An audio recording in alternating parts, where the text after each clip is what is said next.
Welcome to Dice Imitate Life and our premiere. We have been building up to this for a long time. The players here, some of them signed onto the project a year ago. And we have had months of character creation and lore discussion and talking and practicing and deciding what we want this to be and how we want it to work. And now we're here.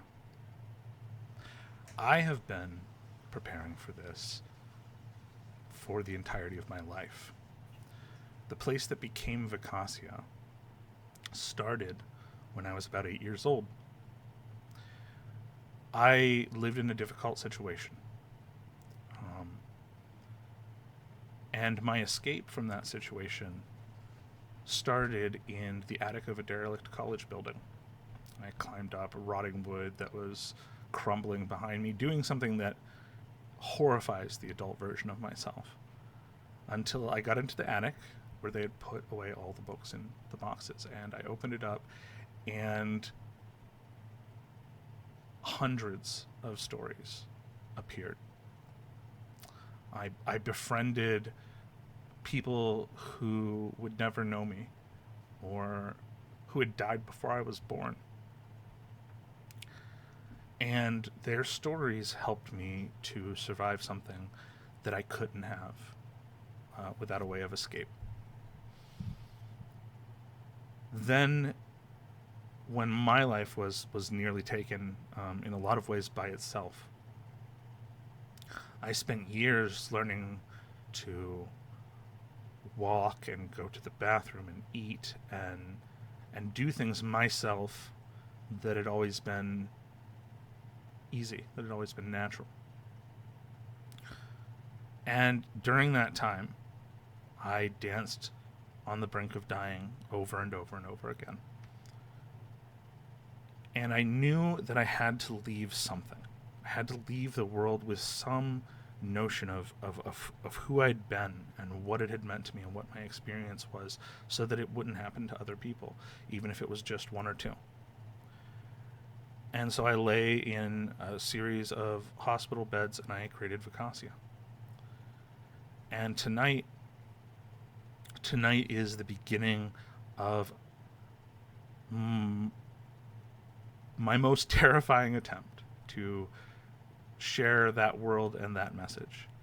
I am joined by 4 dear friends, fellow survivors, people that have not just been the reason that Dice Imitate Life has reached this point, but have been the reason that I have reached this point.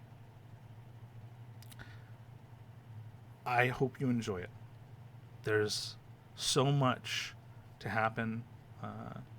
There's so much to come, and these characters are amazing. But I guess there's nothing left to do except to tell you my name is Nate Sugar. Welcome to Dice Imitate Life. Let's get started.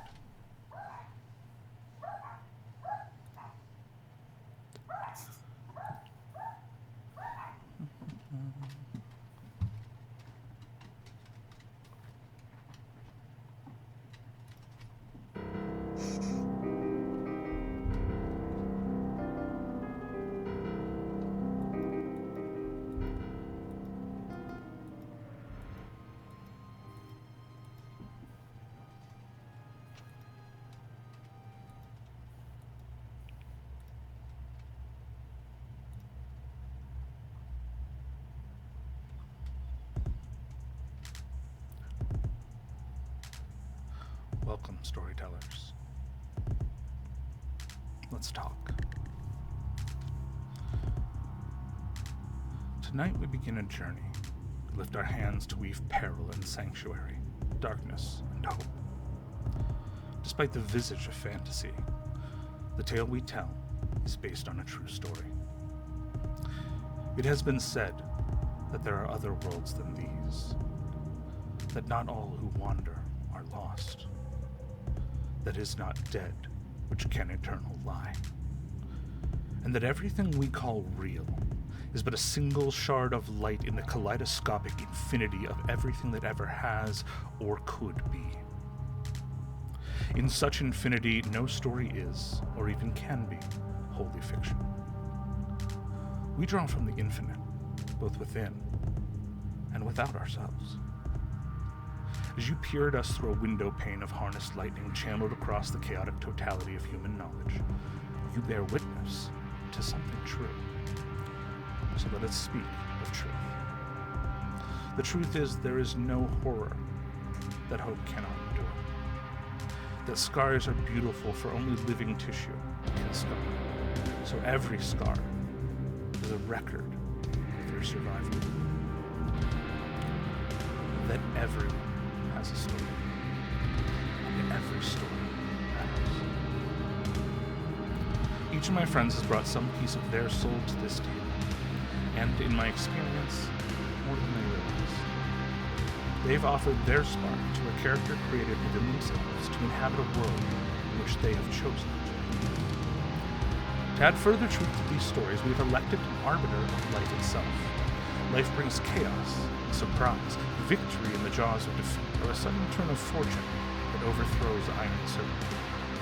And while I will masquerade as gods and horrors, the war of action and reaction fought across an emotion of imagined lives, I dare not take the helm of fate. For this, we will let the dice imitate life. Linger with us a while, and share in a ritual that has been repeated around fires beneath starry skies for as long as people have gathered. Follow our gaze through the mists between this world and another. Follow us beyond the veil. Follow us to Vakasi-Ya.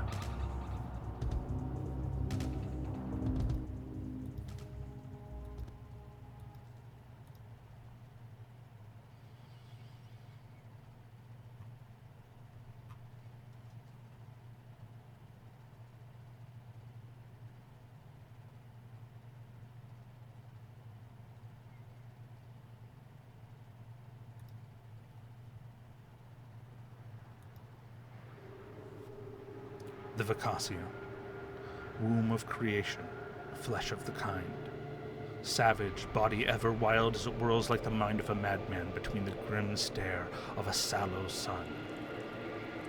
What dark earth can endure the endless fury of her oceans is rough and as resistant to domestication as the wild things that wander. Turn your eyes to a nameless continent, hewn from the depths, and the crooked spine of mountains that divide it.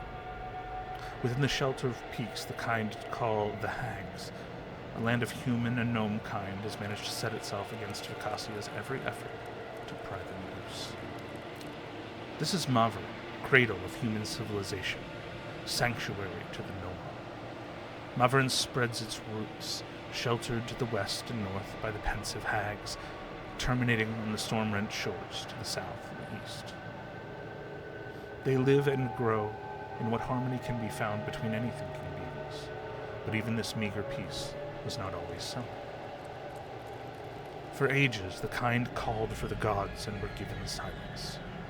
In that silence, civilizations rose and fell, their memories washed away by the blood of whatever power next imposed its tyranny. In the war-torn age of humankind, a council of magi emerged, wielding power unlike any ever told. Smallish gods were they, robed and masked in bright silvered gold. In the name of peace and unity, they brought destruction. Hostage were the petty kings united to form the nation that would become Mavra. In the piteous ashes of their demonstration, they brought forth an immortal king, a Felden, chosen for the diadem undying. He who would bring these kingdoms gratefully to their knees. A Felden mage-crowned, to rule over an age of power and prosperity never conceived outside hopeless dreams. Chief among these wonders are the Knights Mavri. Thrice sworn are they, to the realm, to the people, to the crown. Surviving the most merciless training, indoctrinated to their sacred oaths, scattered into the land to bring both the immortal king's mercy and justice. As blameless as any of the kind are they, their sigil a sacred thing. If a Feldman reaches across Maverick, these are his hands. But the lives of the kind, like all they create, are short. Shadows creep against the edges of the united Maverick, and dark rumors wend their way to the throne. Here we find our cohort. Knight-confident Winnow, sometimes called Old Bentier, has sent a new cohort of Knights Maverine into the Hags. These mountains stretch between the human kingdom and the vast Orcish tundra. Strange tidings, ever shifting in the telling, speak of disappearances and the appearances of things that are wrong.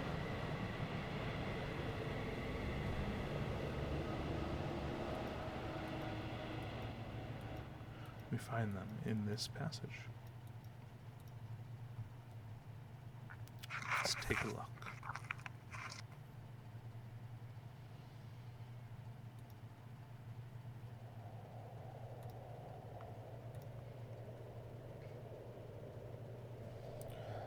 Days of travel through passes no caravan would be fool enough to tread have robbed them of one of their meropes. Giant things like the cross between a horse and a bear.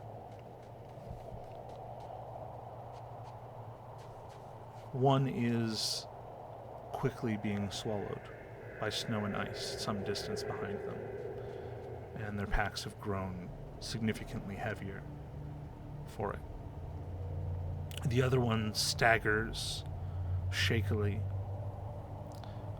its heart near to bursting between its ribs by the strenuous climb.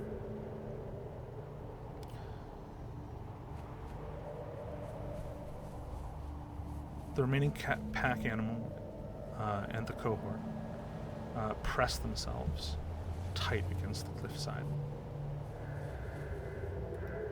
We see a group of 4, sort of slumped and hunched over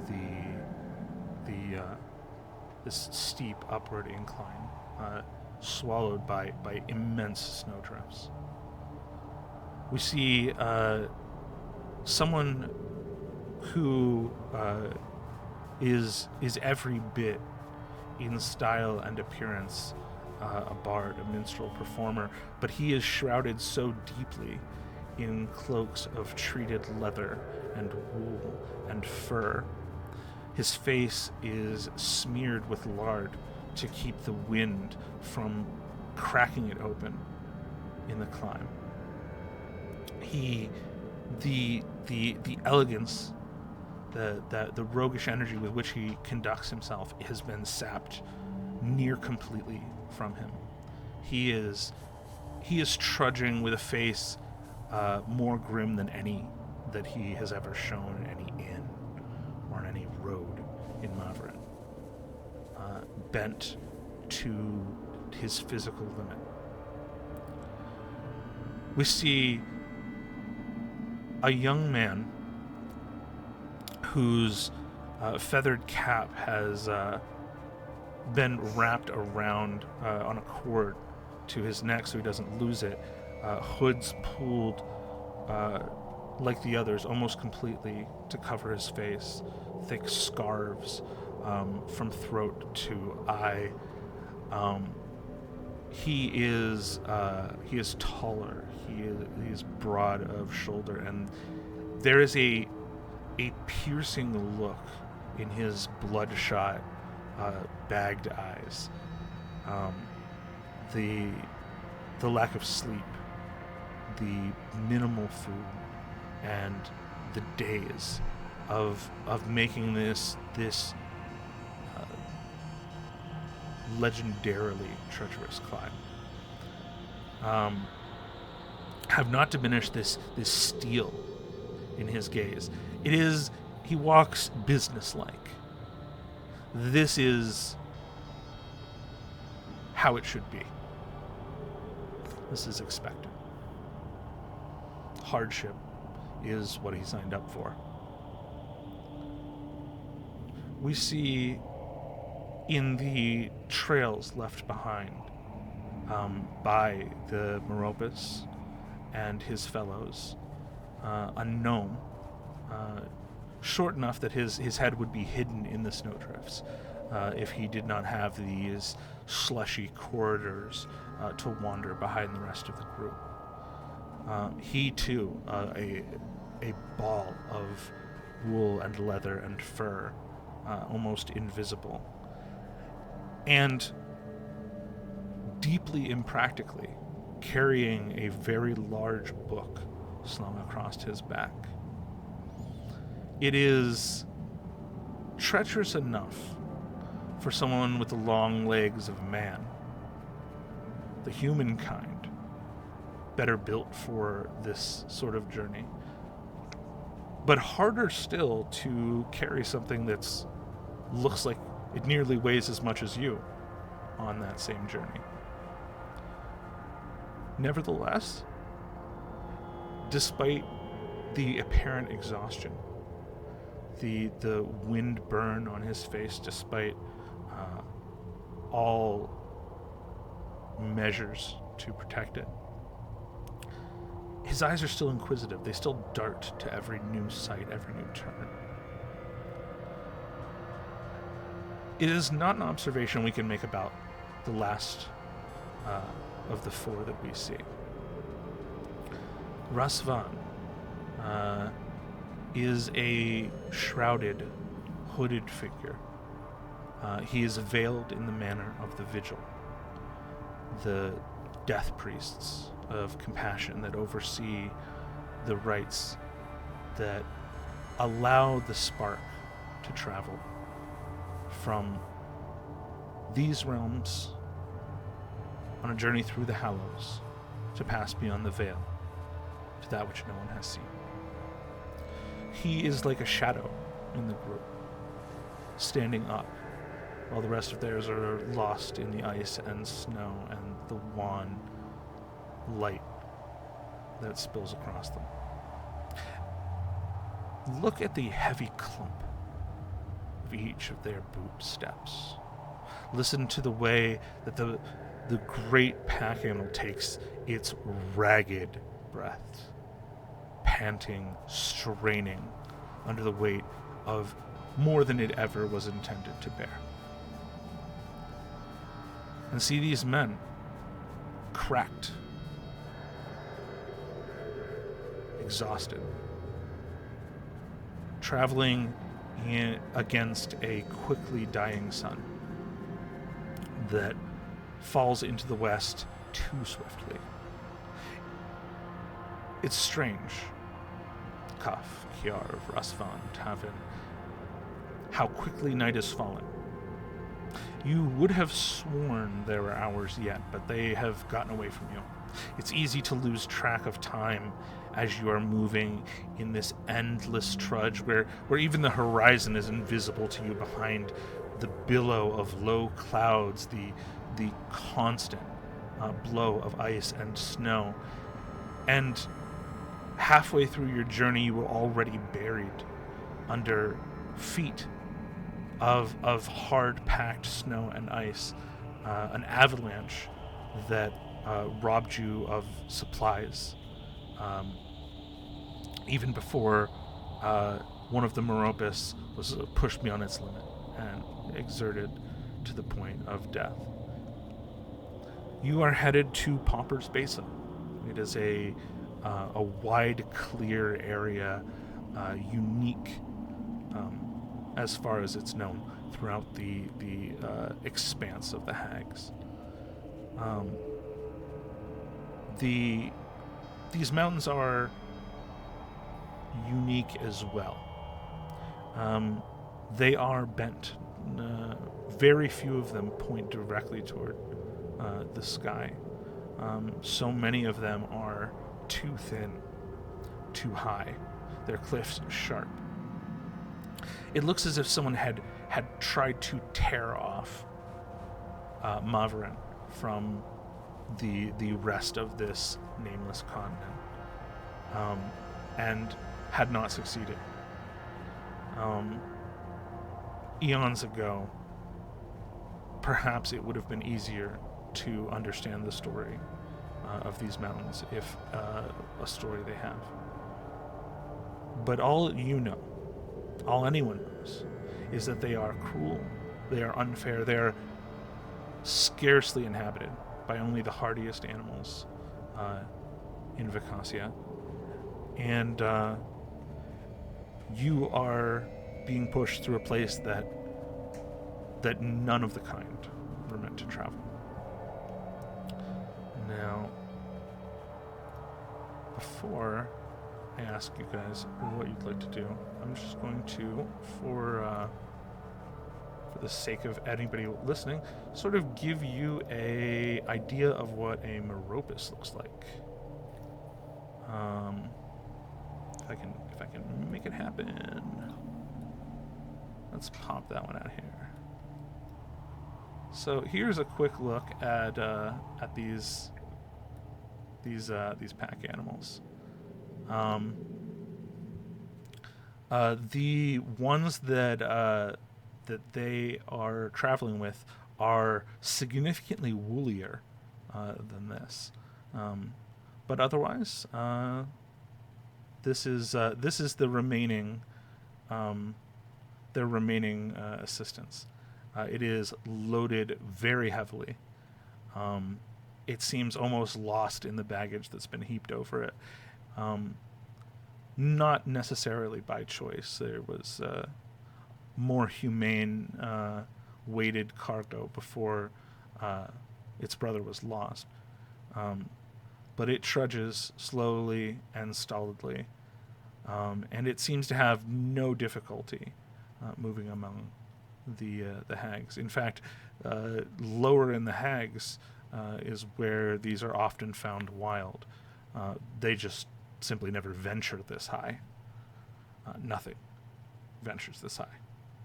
Well, maybe the scrapes. But we're not here to talk about those just yet. So, guys, you are trudging up the cliffside in a swift dusk. The sun is sort of pale and sickly behind a haze. The clouds are so close above you. They hang low around the hags always, but they do little to improve the vision you have. The best you can know is that you are traveling in the right direction, and that you should be in less than a day's travel to your destination. Your rations are very low. All of you will be eating very sparingly to have enough food to get you there and back. None of you has slept for more than a few hours for days. And as the darkness bears down on you, it brings a razor cold with it. What do you do?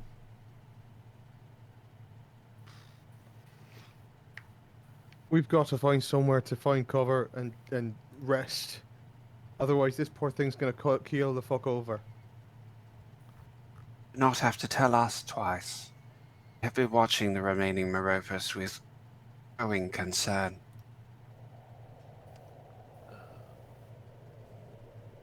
First time you see any sort of sign of cover, shout out, but otherwise, save your words.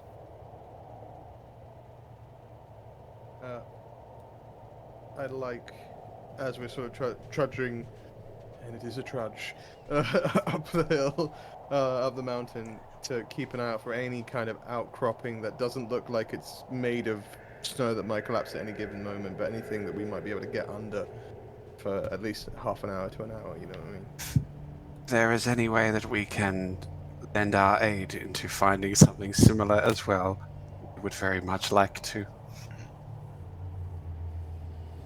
All right. Before we go any further, can each of you give me an athletics check? First of all.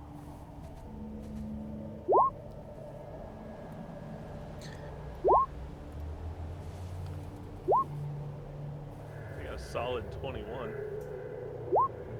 My strongest suit. Oh dear. Ouch. I'm afraid ours is a mere 6. Oof. How did I beat half of you? I mean, it's impressive. Don't, But don't six is tell not me our about just strong his suit. size. So the I'd dice be are more telling than an happy interesting to story. exchange it for something else. Right. Of all of you, it's Tavin and Cuff that are faring the best on this hike so far. Tavin is, it's interesting because Tavin is I would expect near the front, breaking ground. I think maybe what we're seeing here is the difference between people who were inducted to the knighthood in less traditional ways, and someone who has spent their entire life training to do this job. And he does it well. Tavin walks like a soldier. He has the in the face of this exhaustion, his voice has been reduced to that sort of, almost monosyllabic, soldiers, the way soldiers convey information, just as much information in as few words as possible, save your breath. Cuff is, I think, because he is traveling in the wake sort of the rest of you, he is walking on relatively stamped down ground, which is good considering the impracticality of how he is packed. Razvan, I think what we're seeing here with that 6 is that it is hard to walk in these robes. Like, now, obviously, you probably have them bound up higher on your legs so that you can wear, like, the high leather-wrapped, fur-wrapped boots. But you're still, like, wearing your traditional garb in this setting under all this stuff. You probably have less mobility than most.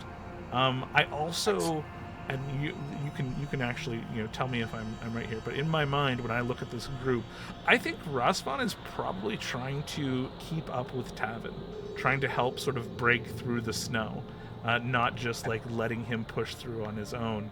That seems like a very Razvan thing to do, even outside of practicality. Maybe especially outside of practicality. It's a Razvan thing to do. Absolutely right up there with a hand on the side of one of the Moropus where Right. possible. Yeah. Now, in my mind, and this is you to dictate, I see Kiarv with this 11 sort of in the middle of the pack, so to speak. I imagine he's probably the one that's leading the Moropus.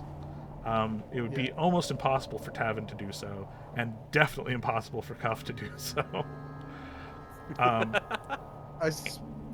I would imagine that he's got his shield like front forward and kind of using it almost like a snowplow. Right. So it's probably meeting a significant amount more resistance than he Right. would normally be meeting. Right. I'm still just picturing Cuff trying to drag the Moropus through the snow. just like Yeah. Well, and the thing is, it's massive, and we're talking about something that's the strength of like a Kodiak bear. Talking about something that if it swiped too hard, your head would just be removed. Cuff or the Moropus? Yes. depends what mood you catch him in. Fair. So, unfortunately, Oh boy. all of you are level 2 exhausted. But let's see here. Let's make sure I know what I'm doing. Wouldn't that be a thrill? But Razvan and Kiarv are suffering from level 3 exhaustion. Love to see it. It is dragging their pace. You guys are being Kiarv and Razvan, you guys are genuinely if you've ever been in that place where you have been awake for so long that your eyes are closing involuntarily and you're not noticing that it's happening. That's at the point that you guys are at. You are basically pushed to such a physical extent that you're almost non-functional in anything except moving your one foot in front of the other. You guys have been in the hags for nearly 3 days. most people are risking death in the hags within 24 hours. It is, people don't go more than a day into the hags. That is insane. In fact, the orcs, who have a sort of shaky peace with the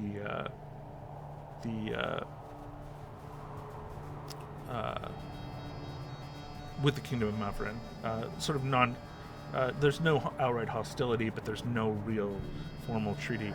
Even the orcs are seen only rarely and only in the mining towns near the thinnest passes. And the orcs are significantly better at tolerating this weather than any of the human or gnome kind. So it's important to understand that where you begin is pushed almost to the brink of your physical capability. Next, I'd like all four of you to make me survival checks. That's a better roll. It's We'll see how it actually rolls, but that's a better roll. keeping it going strong with a 23. The exact same number. That's an 11. Uh, Which means I rolled significantly worse. 19. 20. So are we rolling it and it's taking the lower of 2 rolls at the moment, or just a straight roll for now? yeah, I believe you have. You all have Let's see. disadvantage or just... It's not disadvantage actually. Little, it's like a penalty or Yeah, something you in have, Pathfinder. -2 to all your saves, and you are drained. Gotcha. Okay, so another thing is that we are running with Pathfinder as sort of the backbone of our rule system. You're going to see things in there from 5e. You're going to see some homebrew things. You'll probably see some things from Call of Cthulhu. Making Vakasi-Ya work in a tabletop setting. There's nothing that works perfectly. So follow along with us. We're sort of all learning at the same time. We're all pretty new to Pathfinder, but we felt like it fit the setting a little better as far as the way the rules work. But I need to do things like look up what the trained condition does, because I don't remember what all the conditions do. It's not great. It doesn't sound like a boon. Yeah. No. So we're drained 3, right? Me and Razvan. It just says you gain drained 1, but when you get to 3, you also gain clumsy, enfeebled, and stupefied in addition to drained. Great. So Cuff and My Tavin are drained.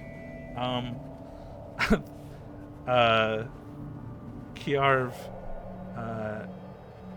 and Rasvan are also clumsy, enfeebled, and stupefied. And your speed is halved. Okay, so clumsy. Though that doesn't Feeble. matter outside of combat for you right now, because you're all moving very, very slowly. Right. Sorry, we're clumsy, enfeebled, and drained. And stupefied. Oh, and stupid. Sorry, yes. Yeah. Can't forget that one. Of course. This Sorry. is I actually like this difference. The way that the exhaustion works in Pathfinder, I really like there's a lot of like detail in like what being basically hypothermic does to you that is actually encompassed really well by these status effects. You guys are basically experiencing some pretty serious hypothermia. So, uncomfortably so. Yeah. Being drained 3 and then clumsy. No, you're just drained 1. It's Drained all one. of them are 1s. We're drained, clumsy, enfeebled, and stupefied, but Just 1 in each, yeah. Okay, Yeah, because that was terrifying. I watched all my health in that drop. Yeah. Oh yeah. I went from 38 down to 29, and I'm like, wait, what? Just to clarify for Tavin and I, what are our conditions? Thank you. Drained 1. Trained. That's it? Okay. Yep. Enjoy it. Doesn't Badly. last. In I don't addition, you guys Rush. are you're fatigued.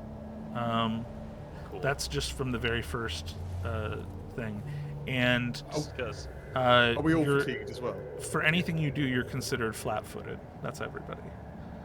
Though those things aren't going to come up quite yet. So this is where we're starting from. Great. Inauspicious. Off to a great Not- start. Yeah. And TPK. Yeah, TPK to snow. Not even a That's door. Vakasi-Ya, baby. You don't mess around in the hags, man. Guys, don't get attached to these characters. It's, Yeah. Great backups. No, we're great. We're great Knights of Maverin. We're getting out yes, of we this. will be. We'll be fine. We got this. We faced eldritch horrors. We can face a bit of snow. Yeah. Just last So- words. Yeah, you guys are in. I think we can comfortably say rough shape. You're not having a great time. Having a great time. I want to be clear. In any game of any tabletop system I've ever played, I have never seen 5 status effects on my character. Yeah, and now you have 5 status effects before your first action. Absolutely. Welcome to Vakasi-Ya, buddy. Golly. Vakasi-Ya.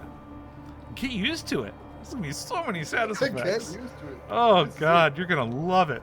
I'll give you Remember all the the status campaign they effects. said, it'll be fun, they said. You can eat all the status effects. You get Who one said free. it'd be fun?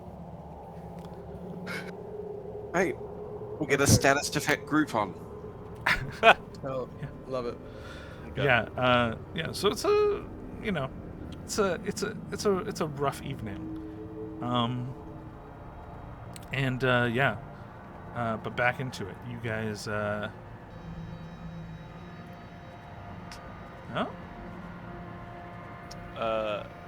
Can I? Do you have more conditions you want to put upon us, or can I search for cover? you guys do exactly what you would like to. I would like to search for cover. Yes. I So I was will going to say, help with the higher survival check, you can roll normally. Give me some perception. Come on, keep the numbers good. Ooh, less good. That's a Kjarv number. 11. Wow, Is it the Kiev number?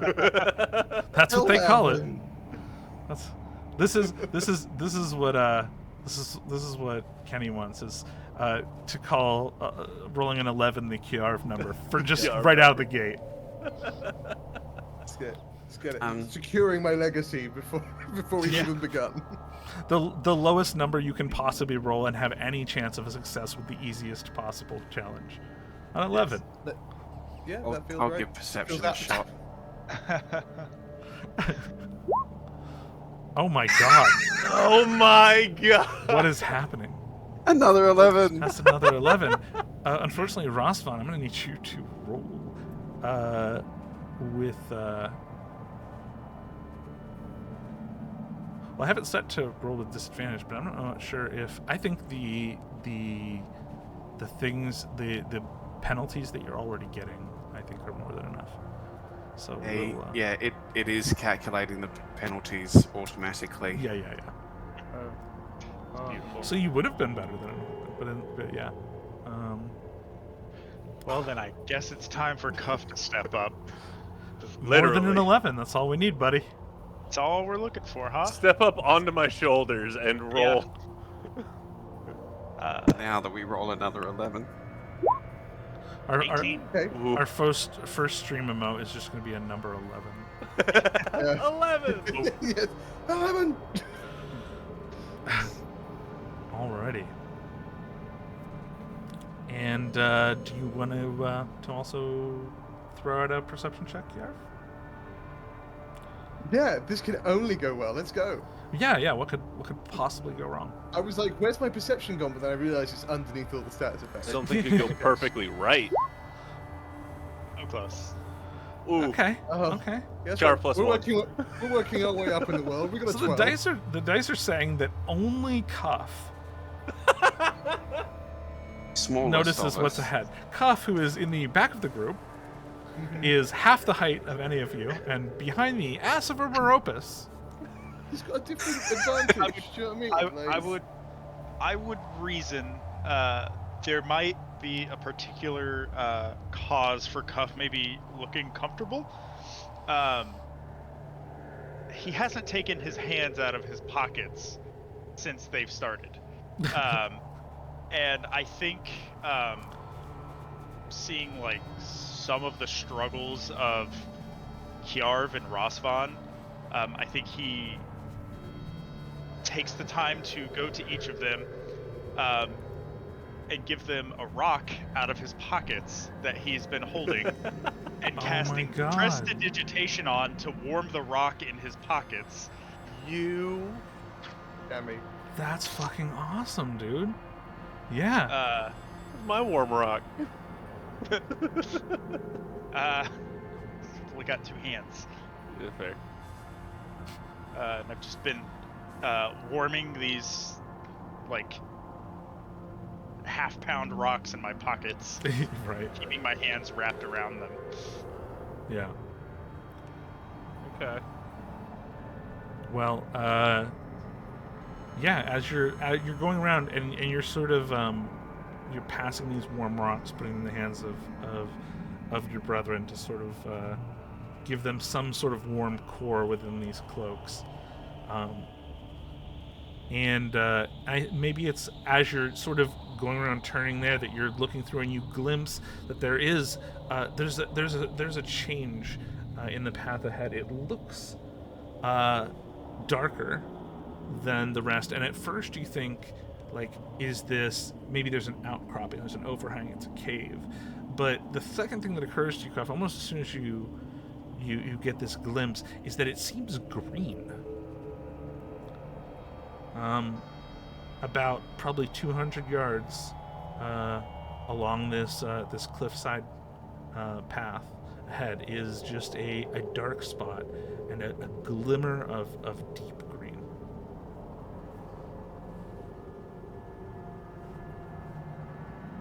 I think Cuff walks up behind Tavin, who he didn't give a rock to. And I think he starts like tugging like on the back of Tavin's leather coats. And he just kind of like gestures with his arm forward, like in this big brown lump of you know, leather and cotton and wool. And he's having a hard time speaking above the wind. And he just goes, Tavin, ahead, see? Tavin just when he feels the tug, he sort of gives a half-turn look, sees him pointing, doesn't really hear, but he sees enough of the motion in the direction to sort of follow the line. Yeah. Yeah, when he points it out, it is visible, very dimly, barely. But you get the same impression. It looks darker. It looks like it could be a cave or something. From distance, you actually really can't tell any kind of depth or anything. You just see a darker spot. But you would swear that it's like maybe a little bit green. It's very hard. The air is just gray with frost and the low-hanging clouds, and the sunlight filtered through them is so pale and colorless. But you would almost be certain that there's something green in that inlet ahead. Can I roll a perception check on it?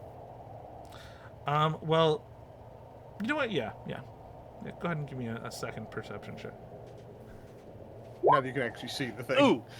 Ooh, it's worse. It's so much worse. It's Yeah, sub-Kjarv. That's as much as you can It's say. it's an 8. Oh, it's sub-Kjarv. Okay, so the wind is too much snow hitting him in his already bloodshot eyes, but he does trust Cuff's judgment immensely. So Tavin will sort of look back at Kjarv and Rosvan and just sort of signal just a hey, and then point at the same direction towards the apparently green anomaly, and Yeah, we'll just nod. Yeah, with start the heading rest of towards you it. sort of pointing that direction, you all have a basic idea of what's ahead, except Rasvan. Rasvan, your veil is just enough sort of visual, making things less visually distinct. That seeing this like shadowy place up ahead, like you can see that there's a darker place there, and that's about it. It's very difficult to see with the additional layer of the veil. On the upside, Yeah. because you have the veil on, your face is probably the only one that is not horribly chapped and like cracking. Like Pros and cons. it's important for you guys to understand we are talking dozens of degrees below 0 Fahrenheit. And where like you have what the travelers do is they take lard and they just smear it thick and sticky all over their faces so their skin won't peel off. But it's hard to keep that going. It's hard to, the lard is freezing on your faces, and sometimes it's coming off and bringing a little of your face with it. You guys are, your faces are raw, cracked. Like it is and honestly, like, yeah, it's not great for visibility, but Rasvan at least has most of his face skin intact, which cannot be said for the rest of you. Tavin is going to start trudging in the direction Cuff pointed. Yeah. We trust you. We will lead the Meropus there. It's very easy to trudge in that direction because there's only two directions. This ledge could barely fit two Meropus side by side. They certainly couldn't walk side by side. That would be one of them would almost certainly fall off. But it's probably 15 feet wide at its widest. And it winds towards you. The main thing that you guys are actually doing as you're going is making sure you're not actually stepping off the cliff, because the snow drifts over the cliff have left it so indistinct. So a lot of pushing through this front, a lot of like the hazard of this is that it would be very easily to step just a little too far off the edge and you're gone. So yeah, you guys are making your way steadily, carefully,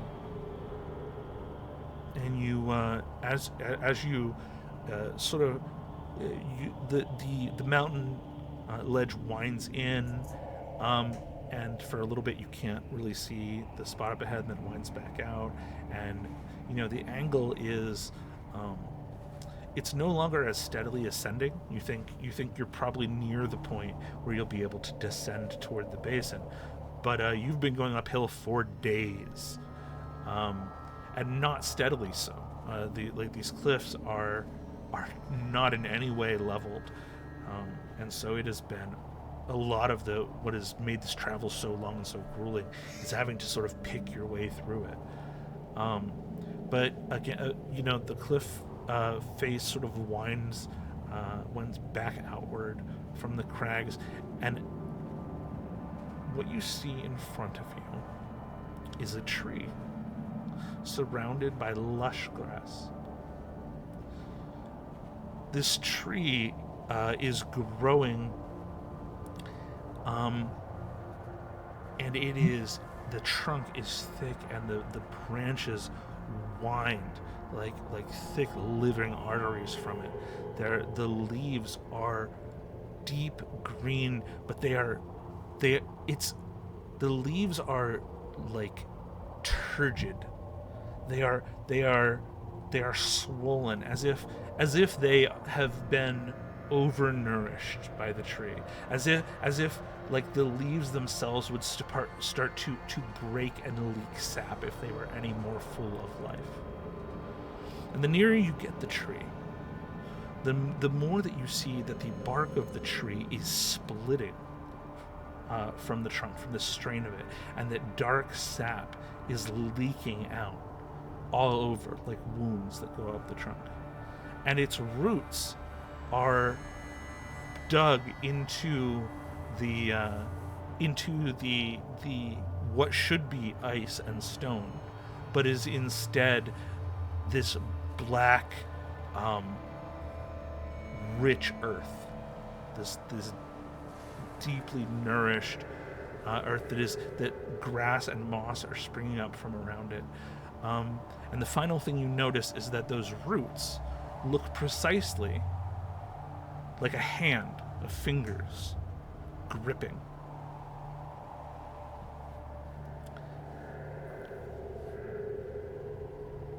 I would like, Don't like that. if possible, to use a cantrip to cast Read Aura targeting this tree. Sure. Just making sure the Read Aura does do what I think it does, which is... yeah. I focus on the target object, only your mind to perceive magical auras. You know whether it's magical, and if it is, you learn the school of magic. So if it's necromancy, we know we probably don't want to hang. But I do have to, I believe, when casting a spell, which cantrips count, I do believe, I have to roll a flat intelligence check and beat 6. So I have to roll a 4 or higher to see if this works. Certainly. Please don't.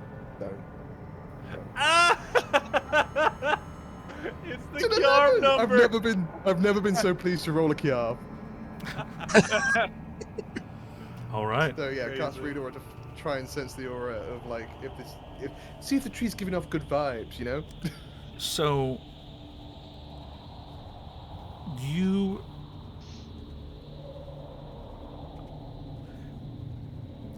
look at the tree, and there is a sense that you have had for as long as you can remember,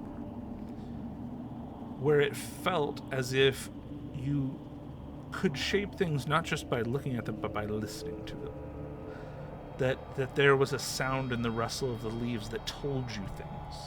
That there are secrets whispered in floorboards. That there are secrets of the world, little riddles, little scattered pieces of information debris that come to you if you listen, if you truly listen. And you listen to the way that the icy wind blows through these leaves and the strange, almost slapping sound they make instead of that makes the rustling sound wet. And you do sense that there is magic at work here, that there is some kind of magical structure beneath this odd sight. But it is not part of any school of magic, any discipline that anyone has ever categorized in any way. In a place like Vakasi-Ya that knows very little magic, magic is generally not very organized and categorized itself. But so we're not, for the sake of the people listening, we're not talking about a formal school of magic. You won't find those in Vakasi-Ya.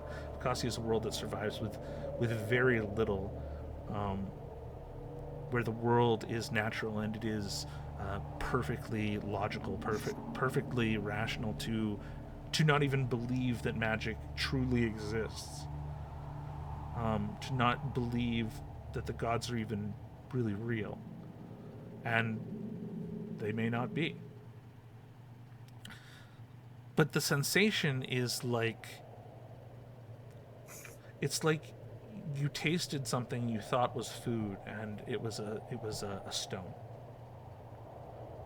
Like it is you're used to some sort of innate sense of what the nature of a thing is when you listen to it carefully enough. And this is nothing. This is like trying to discern the type of a fruit and smelling tar.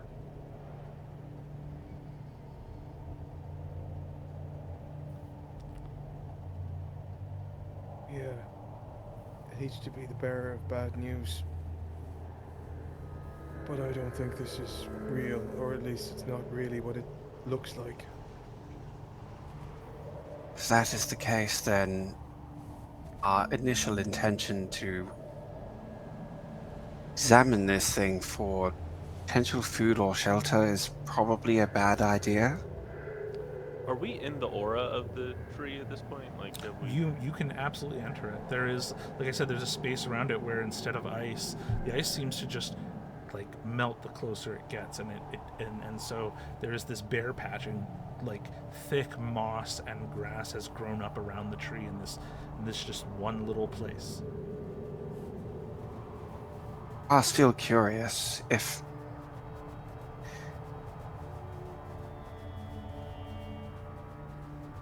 must know. Let's have a closer look. And Rasvan's gonna get as close as he can to the tree and just see if he can figure out what kind of tree it is. Anything else with a probably doomed, I presume, nature check. Yeah. How close are you wandering to this tree? Rasvan is going to get close enough to touch it. To touch the trunk of the tree? Yeah. Right.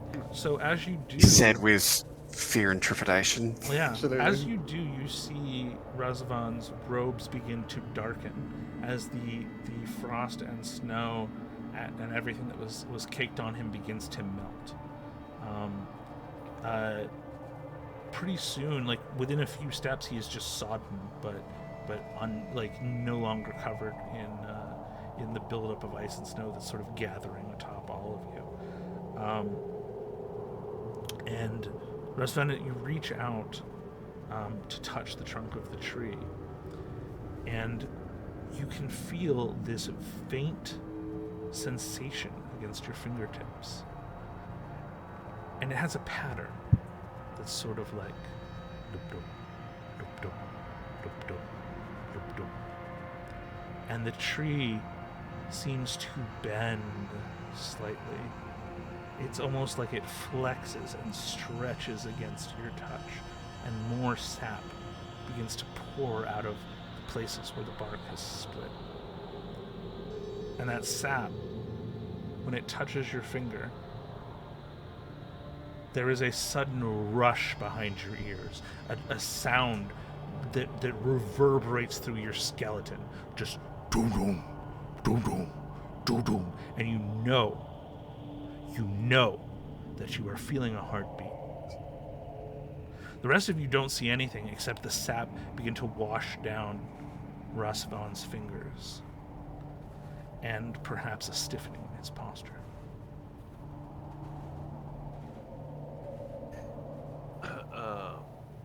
As soon as Rasvan walks up and touches the tree, Tavin steps into the aura of the greenery to sort of.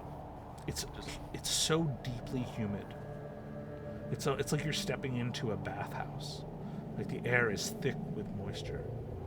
It feels like the balmy day, like between the very last bit of spring as it nears like the dawn of summer. In the air. But every once in a while you're feeling these little tendrils of icy wind that sort of brush across you. Like sometimes the cold can pierce it and sometimes it cannot. Okay, our friend. Whatever this is, it is not natural. At least not in the way one would understand a tree to be natural. Yeah, none of this is making any sense right now, but I'll tell you, I'm glad to have it. You feel alright? For now. That's fine. We cannot say we have ever put a hand to the trunk of a tree and felt a heartbeat before. Felt what? We are not trying to be eloquent in our description by any means. A literal heartbeat. Something that's actually... Aye. Alright. This is passing strange beyond our limited experience. Rasvan, can you give me a wisdom save? Knew it. Can. Don't want to. I can. So that would be a will save. Yeah, we'll Mhm. save. Because this is Pathfinder. 11. Come on. That's Despite 15. all of It's better than despite that. all of your penalties, a 15. Just enough. I think. I Rusva, don't know if it actually added the penalties to that one. It should have. It seems to automatically be applying it to the I think character. it has. Yeah, 15. yeah.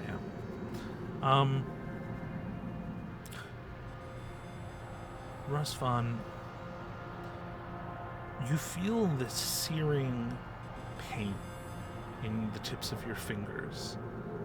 It feels as if the sap is pushing its way into your flesh under your fingernails. And at first, your heart begins to race. You faster and faster. You can feel something pushing into you. It bleeds into your bloodstream, and you can feel your fingernails being peeled off the tips of your fingers as it forces its way in. And then suddenly, your heartbeat slows. Calming, resonant, rattling your bones with every beat. Slower, until you can feel your consciousness slipping as you fall peacefully to sleep. The rest of you see Rosvan start to sway unsteadily, start to waver, and then his head begin to sort of hang. And then from his lips, you hear room.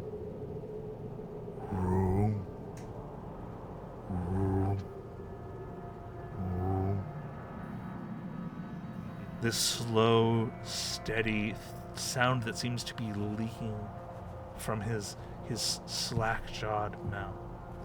From under the veil, just the thin puffs of his breath.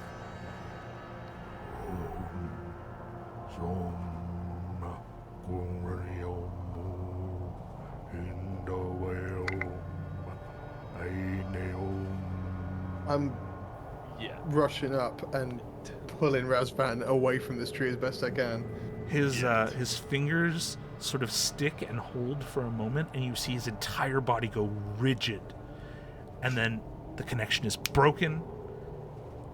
Icy wind is pouring across this tree. The sap is freezing to the trunk. The leaves are ripped off of it by the wind, spattering into the snow and ice and rock. The grass is being covered with a wind that is carrying the frost and snow that have covered all of you just rapidly. And you see the tree for a moment writhe as its leaves are being torn. You see it stretching. You see the fingers of its roots, these long and gnarled fingers clenching and shuddering. And then the tree goes still as it is covered by the snow and ice of the hags.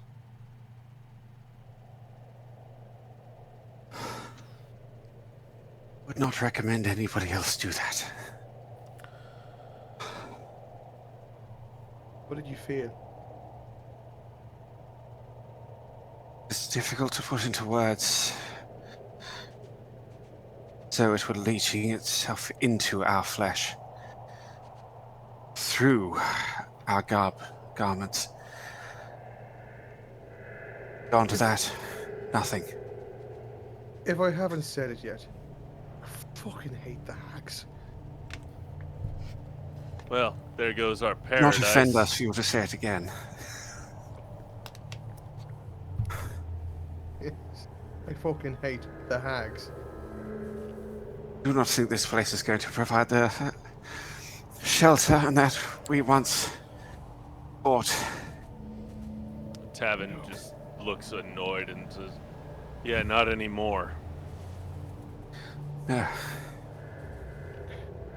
I mean, the cold and the ice is unpleasant, but I'd rather have a living Razvan than a Who would nice we? warm tree. First, if you don't mind, attend to the Meropus. There is not much we can do for them as well. Perhaps try to find better cover ahead. Yeah, when you look, you see that the Meropus is actually greedily eating those like thick leaves that had been torn off of the branches and sort of landed in the snow, and it's just like almost just desperately. Obviously, it is on the verge of collapse and starvation, so it is just like sort of obsessively just lunging and eating every leaf, just noisily, and it's odd because the leaves sound spongy. Like they should crackle, they should sound papery, but they don't.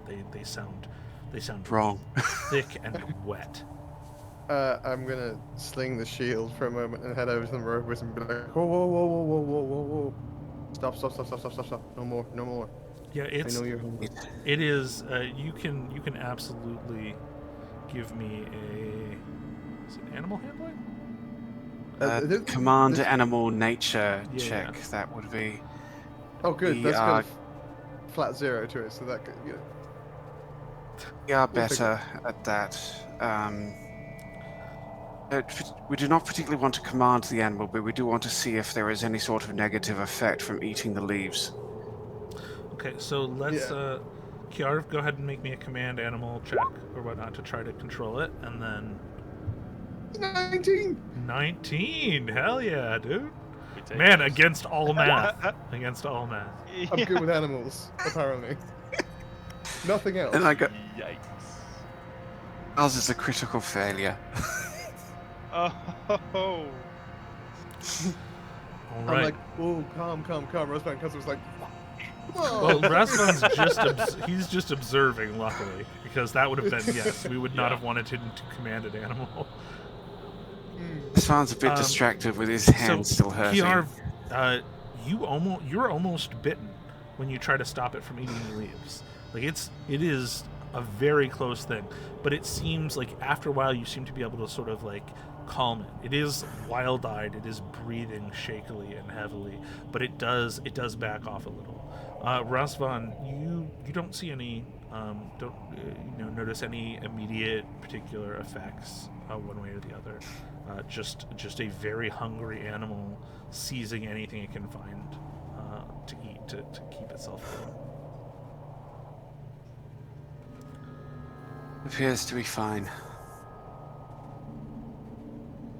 Us, less so. What do you think we should do? Does the Meropus look sick? I mean, no more sick than it did moments ago in the cold, but I mean, we'll have to wait and see if eating that's done anything to it. Tavin looks around to see if there are any more of the leaves on the ground. And There are a few scattered. They're being frozen solid and covered in frost very quickly, but yeah, there are definitely a few scattered around. There's no way he'll the just Mercs could have grab the eaten closest one them. Sure. and sort of tuck it away. Yep. Say, we keep looking for shelter. Yeah, it's Well, a perilous encounter, for sure, but it's fortunate that it hasn't taken too much time. I mean, it's only noon. You have many hours of light remaining. So, Tavin just looks for the next way to progress along the path, hopefully downhill. Certainly. yeah, I was going to be keeping a close eye on the Meropus as he leads it further down. Yeah. Make sure that there's nothing adverse that's happening to it. Yeah, so you're picking through, largely. Same. Pardon? oh, same. I'll be doing the same with the Meropus. Certainly. Yeah, you're picking your way down a largely sort of leveled out sort of path, thankfully. Still very uneven. It's by no means flat, but you don't seem to be ascending too much anymore. You sort of dimly remember someone telling you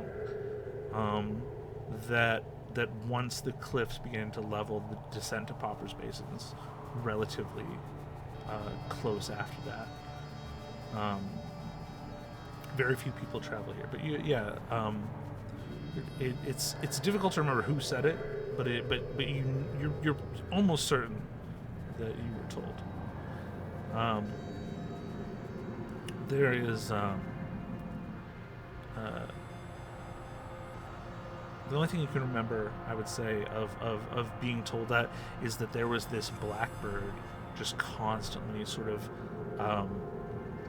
flapping its wings and shrieking against the shutters of your window.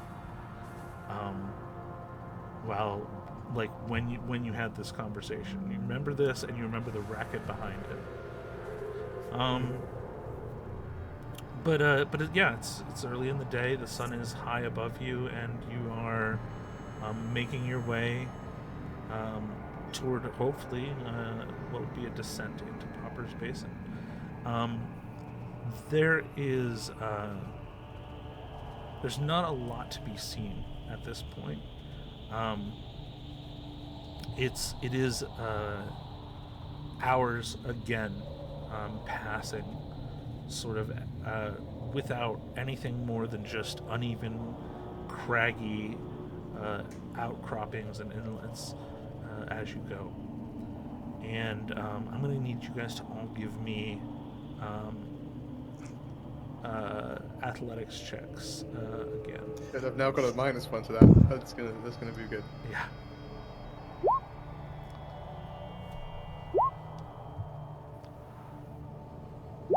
No! Well, I rolled a Nine. Kiarv. 9. You can tell it's getting later in the day. Yeah. Svan is going to attempt to feel his inner self and guide check if possible.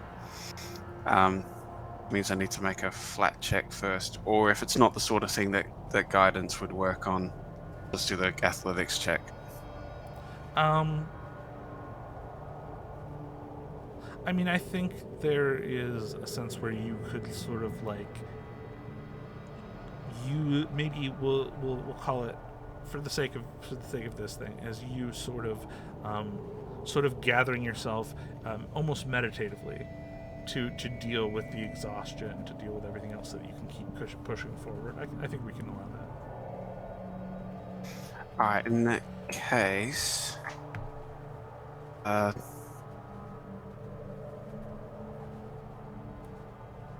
and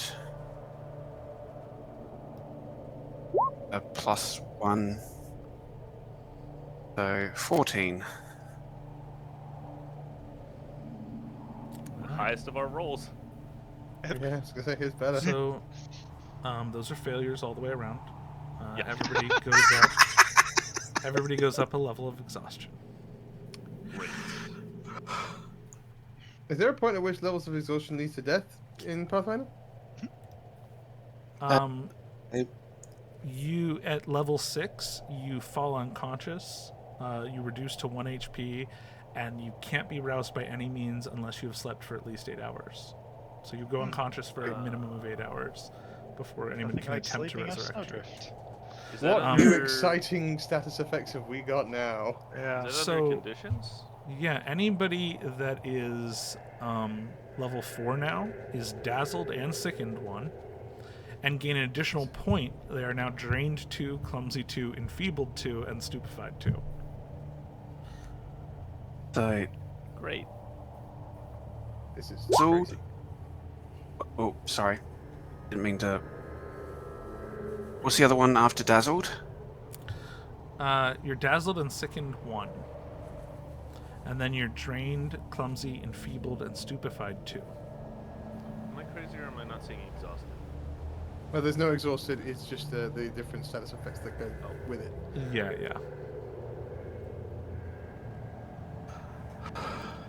There is there's an exhaustion condition table that I like where everybody rolls a d6 every level of exhaustion and gets a status effect, gets whatever status effects they roll in the d6 that we might use next time. Because I feel like the default exhaustion is a little cumbersome. Might be easier. You mean? But I like it. It's a very cool simulation of what happens. It's very realistic. It is very realistic. In fact, level 6 is what happens Right. at the end stage of hypothermia. You fall unconscious, and Yeah. then if you aren't warmed up, you die while you're sleeping. Yeah. So, It's like death bingo, where you get an anti-prize if you get all of the things first. right. So what are the conditions for exhausted? So for exhausted level 3, For 3, Yeah, your 'cause speed Connor is and I are halved, less. and you get clumsy, enfeebled, and stupefied 1. yeah. So we are all fatigued, stupefied, enfeebled, clumsy, and drained. But me and Razvan are drained 2, clumsy 2, enfeebled 2, and stupefied 2, as well Right. as being sickened 1 and dazzled. Yep. Sounds like a string of criticisms and insults. So you're clumsy, you're stupid. I mean, yeah. Sounds like me going through puberty. My armor class has dropped by 4 whole points, Yeah. and as have my reflex and will saves. I'm also -4 right now to AC. Yeah, it's not great.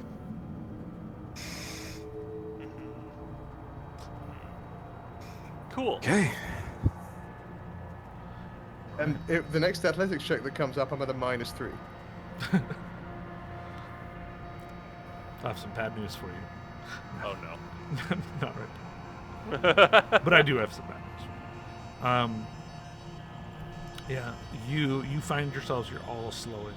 Your minds are beginning to feel sluggish. It's becoming more robotic. Days of barely surviving are wearing you down to the knuckle. And every step, if it's not automatic, requires an extreme force of will to place on this path. There are times where you feel like you're just walking and you barely understand that you're even walking. You're just drifting through the ice and snow and bitter air.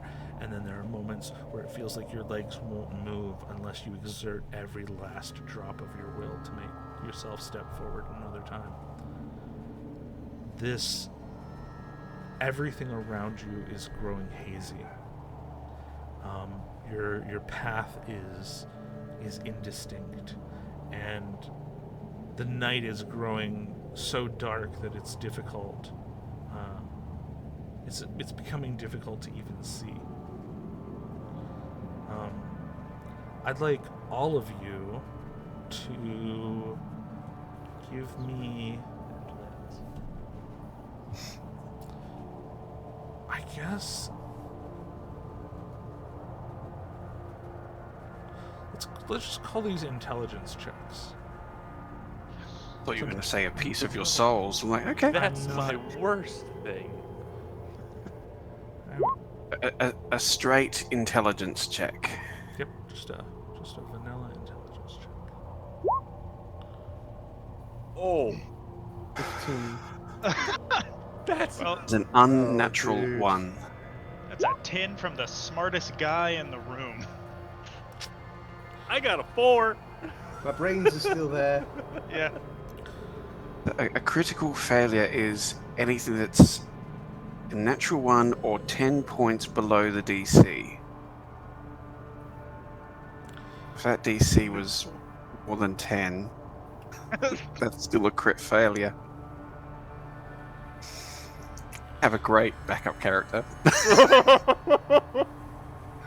So, Rosva, no.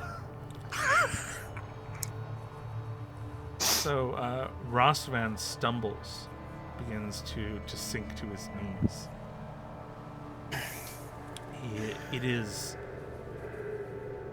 he and the Meropas both look as if at any moment their journey is going to end. You see him just begin to slump. He's trying to push his way through the snow, flanking Tavin, and then suddenly Tavin, he's just not there at your side anymore.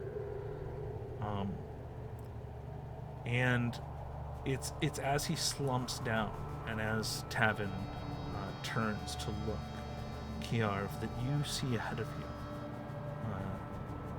through a brief rent in the mist and clouds that are just surrounding all of you, down the twisted, craggy descent of the cliffs, you see a figure, a humanoid silhouette, and it appears to be walking slowly but quite easily over the snow ahead of you. And then you see another, and another, and another. Some of them appear to be walking down the side of the mountain. Some of them appear to be walking through the clouds, not on the ground at all. Scattered at every height, the specks of these shadowy silhouette figures walking ahead of you, coalescing towards some point far, far ahead. A crowd, a legion of shadowy, what appear to be people, trudging steadily, slowly, rhythmically from the sky, from the mountain, above the snow. And that's where we're going to take a break.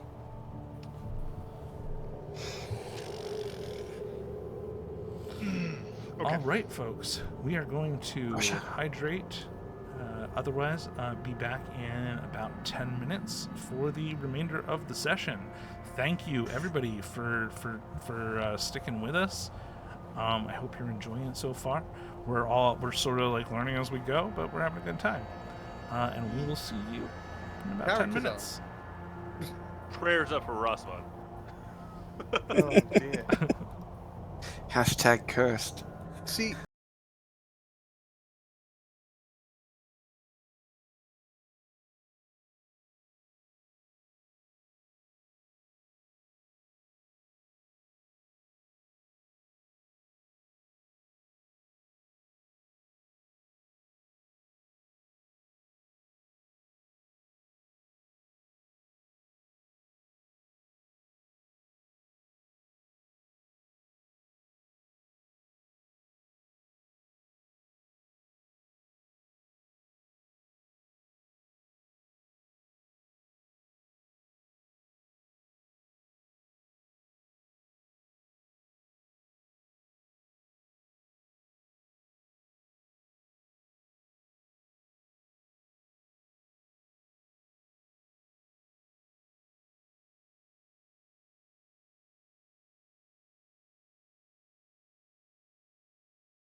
right, we are back for the second half of our session.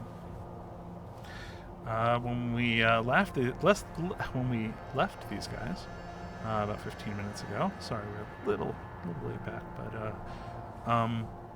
they were struggling with their dying pack animal, and Razvan had just collapsed. As Tavin and Cuff are looking toward him, Kiarv notices strange humanoid shapes, like people made of bits of shadow, walking ahead of them down the mountain, walking down the side of the mountain, too steep for anyone to stand, walking in the air, all coalescing downward. It's at the same time, Kiarv, that you realize something else. With your adequate intelligence check, it suddenly clicks for you that it was dusk a few hours ago, and then it was noon a few hours after that, and then it was night. And now it feels like dawn is casting your shadows behind you from the east as you descend. And rather than showing you the back of these figures all wandering downward through the mists, you still only see them as silhouettes. This ever-growing, indistinct in the distance, from all angles, throng of shades.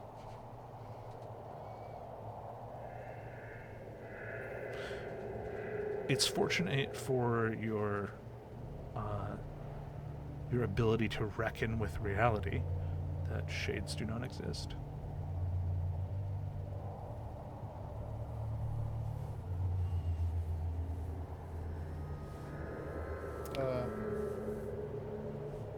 Okay.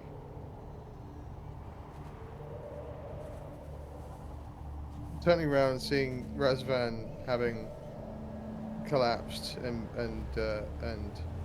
Cuff sort of heading towards him, I'm just gonna say, Tavin, do you see those?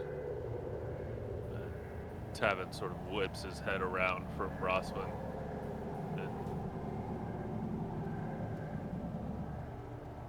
You don't look too friendly. But yeah. Really? What? No, we're fine. We're fine. Just need to catch our breath. That's all. Who's not friendly?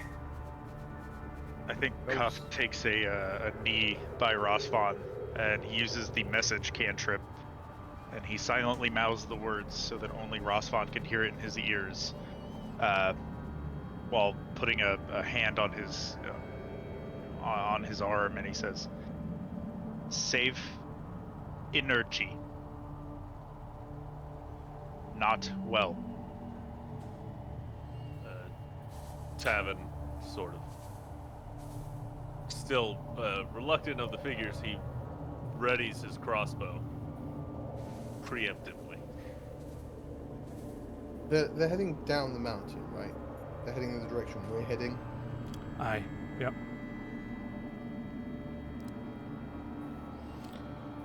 Silently, soundlessly, all of them slowly coalescing toward that place too far down to see. Rasvan, even as you're trying to recover, your gaze is drawn forward and up.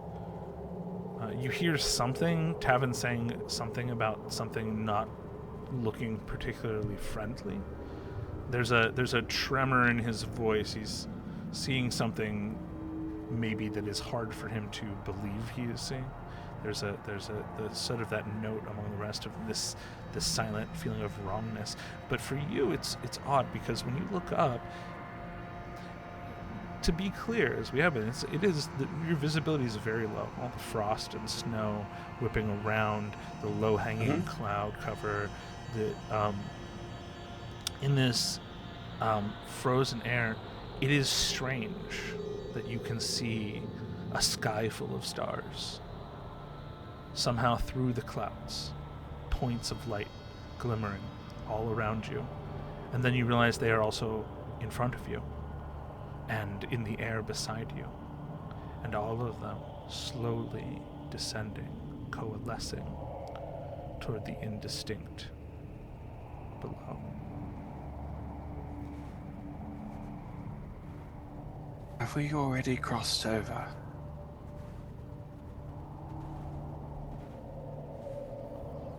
What do you mean?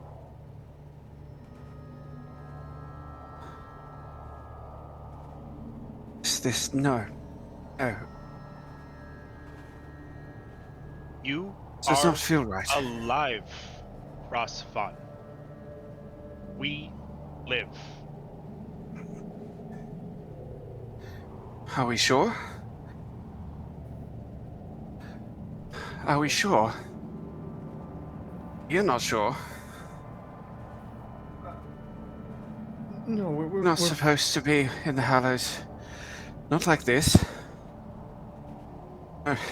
This does not feel right. This is too close. Too wrong. Far too wrong. Rosvan. Yes? The ring. The wing. The dream. The guide. Yeah? The ring. The wing. The dream. The guide. The ring. The wing. The dream. The guide. The ring. The wing. The dream. The guide. The wing. The dream. The guide. Into nonsense in your mind over and over and over and over again. And the stars, the sparks, closer around you. Descending, passing you, disappearing into the mist below. It was the ring, wing, the dream, the guide. Aye. Since Cuff is the closest to us, he will hear Rasvan mumbling those words faster and faster and faster until Rasvan's words don't make any more sense.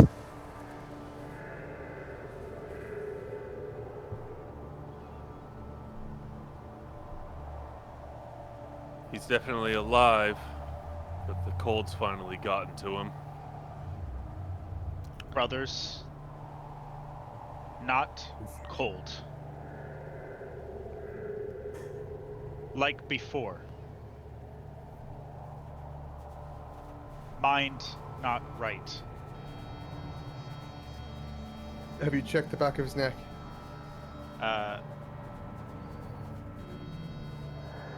Will do. And Cuff, like, immediately starts, like, gazing at the back of Rosvan's neck. Looking for You touching something. Rasvan by any chance? He still has a hand on Rosvan's arm that hasn't, like, come off, but he hasn't done anything else.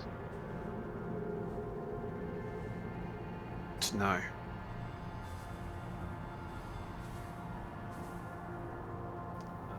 Rasvan will still be going. Ring, the wing, the dream, the guide. The ring, the wing, the dream, the guide. I keep saying it out loud. It will turn into a tongue twister for me as well. Thanks, Nate. But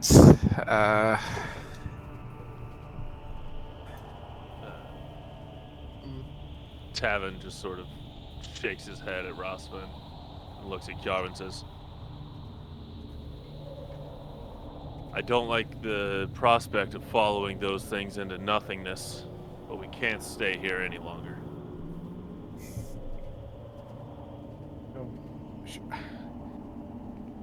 Do we want to try and speak with them, converse, see what they are? You're better with words than me. You shout at them. Oh, I'm not going to shout. Are there any within 120 feet of me? Probably barely. Scattered. I am going to focus my eyes, sort of like my already hazy eyes, narrow on the nearest one to me, And I'm gonna call upon my words to carry through the wind, through the snow. I'm gonna cast a message toward the nearest one and say, "Who are you and where do you go?" Kiarv, with those words, everything around you simply stops.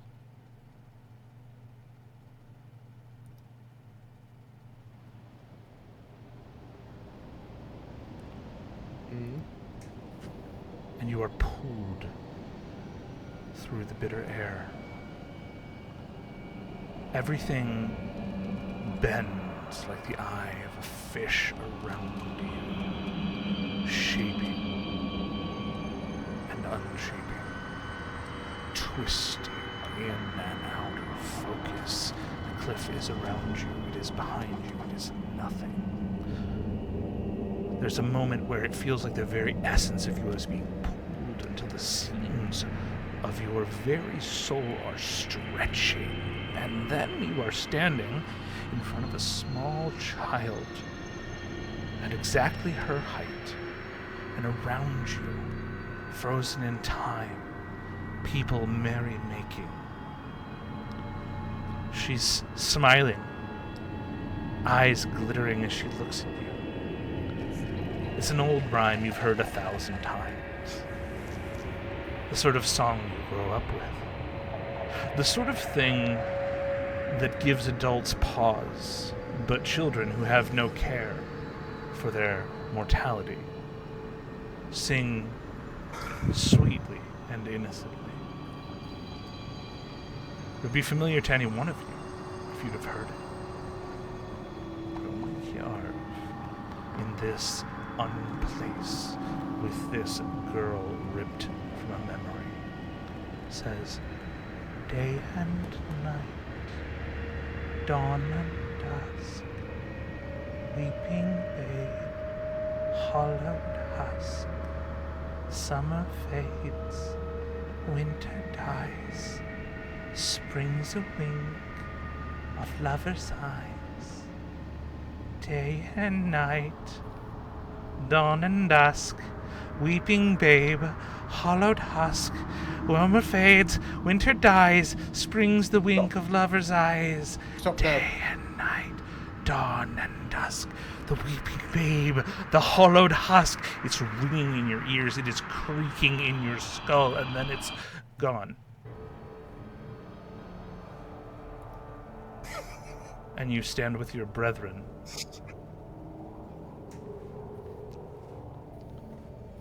Well, did it work? For them, it is clear no time has passed at all.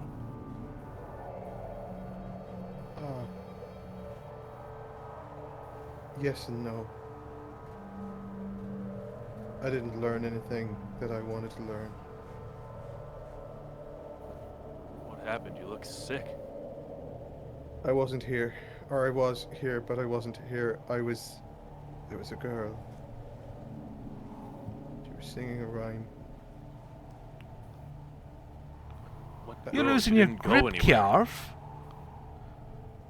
Tavin opens his mouth to speak, but that's the voice that you hear.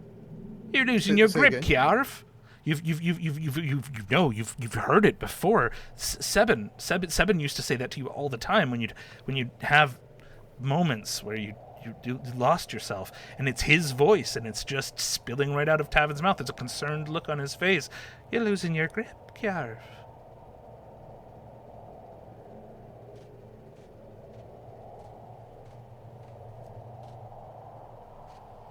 I don't think I'm okay. What do you mean? That's... Unless you are very good at impressions, you shouldn't know. That's not your voice. Tavin just sort of looks at Kiarv, puzzled, looks over at the spirits going down the hill, the cloaked figures. Looks back at Cuff. Please tell me you're still with me. I am with you, Tavin. Not good here. Ring, wing, the dream, the guide, the ring, the wing, the dream, the guide, the wing, the ring, the dream, the guide, the ring, the wing, the dream, the guide. Yeah, but at this point isn't in not quite as manically also beginning to recite the rhyme.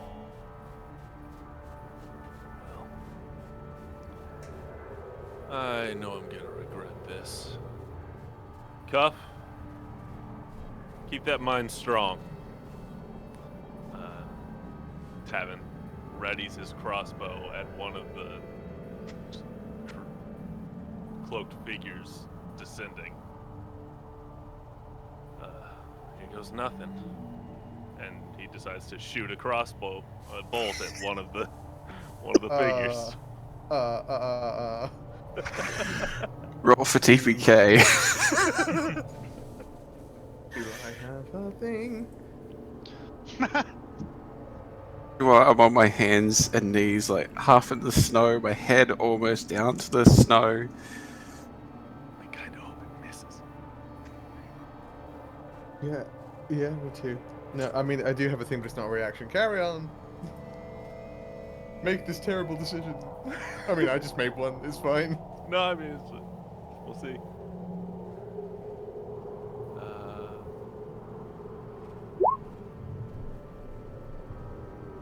11 to hit. Yeah, you lift your crossbow and loose toward one of the shades. The bolt slices through the cold air. This dart of shadow in the early sun, and it is gone.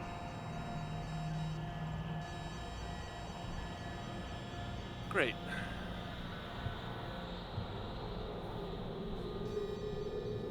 Learned a whole lot of nothing.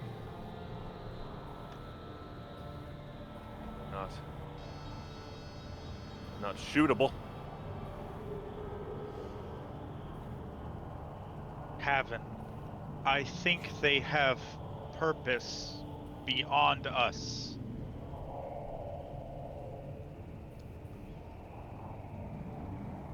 We are of no consequence. Cuff. We are of no consequence at all. See, you've offended them now. Everything is going bad. Everything is going awful. We are of no consequence. It doesn't matter what you're doing. You can't, you mustn't. You will damn us all. You will damn us all. You will curse us and we will not know it. We will not survive it. You'll remove us. Cuff. You will weaken us at our moment of greatest desperation. For this, Cuff, we are of no consequence. It's cold. It's so fucking cold. And a conversation you don't remember plays in your mind. The voice you've never heard.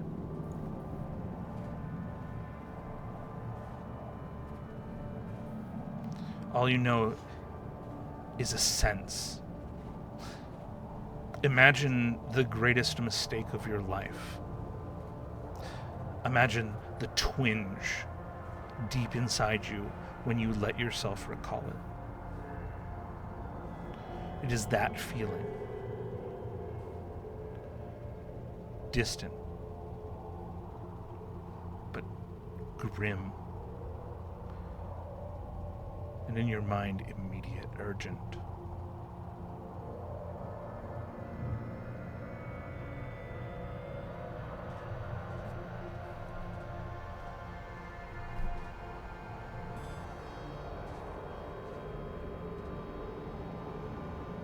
The shadows I don't know gather. about the rest of you. Just the shadows gather. I don't know about the rest of you, but Rastvan is somewhat distracted.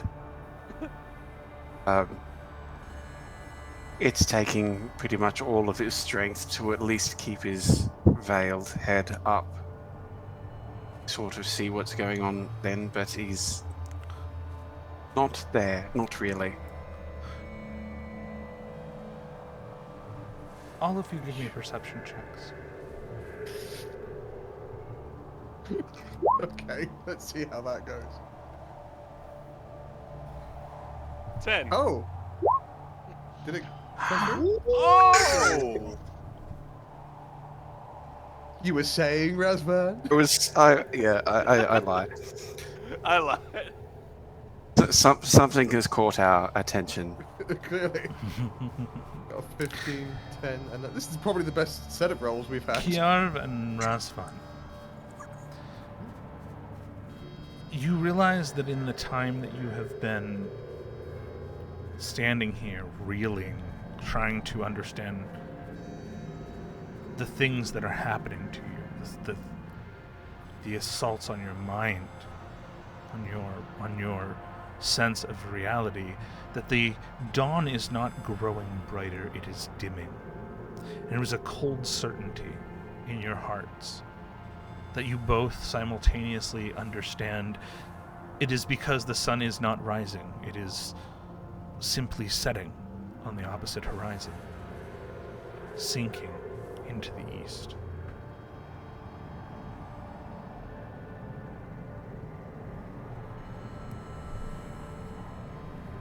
We need to move. Couldn't agree more. Someone pull Razvan if you must. Pull me if you must. But we need to move. Is Cuff still? Is he still holding Rastvan's arm? I think he let go when he started remembering or hearing something.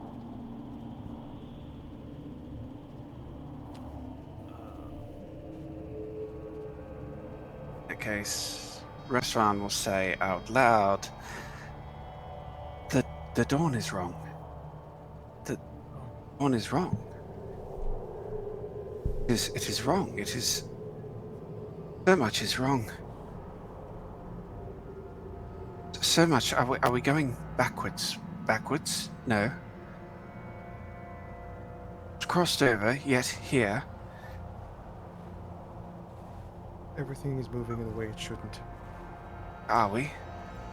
Tavin, it's almost impossible to hear them because of the fucking blackbird flapping and shrieking around your head. It is insane. You keep turning to try to look at it, but it's always like fluttering out of the corner of your vision. But the shrieking, it sounds like a scream. What bird makes this ungodly noise? It is driving you mad. You want to break its neck. Can someone please get rid of this fucking bird? I can't see it. Nothing. You look, and Tavin is just like turning wildly, his eyes darting around. There's no bird, Tavin. Where did it come from?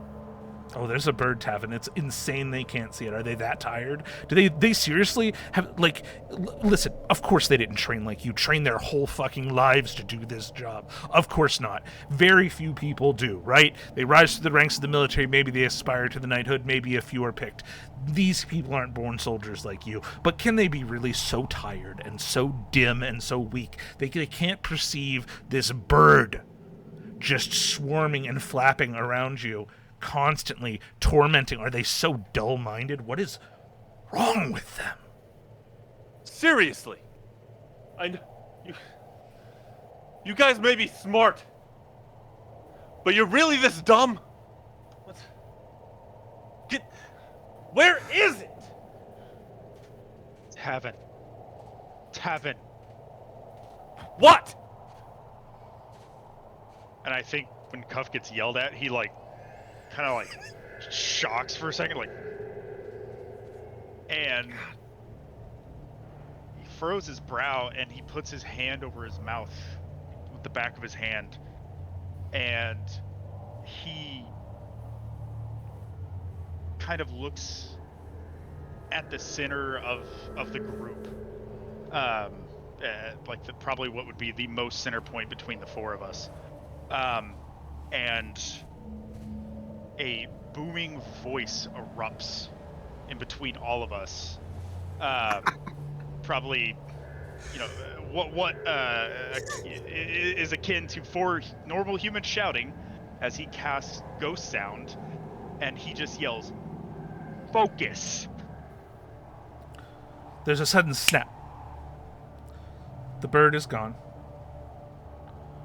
The sing-song rhyme a distant memory.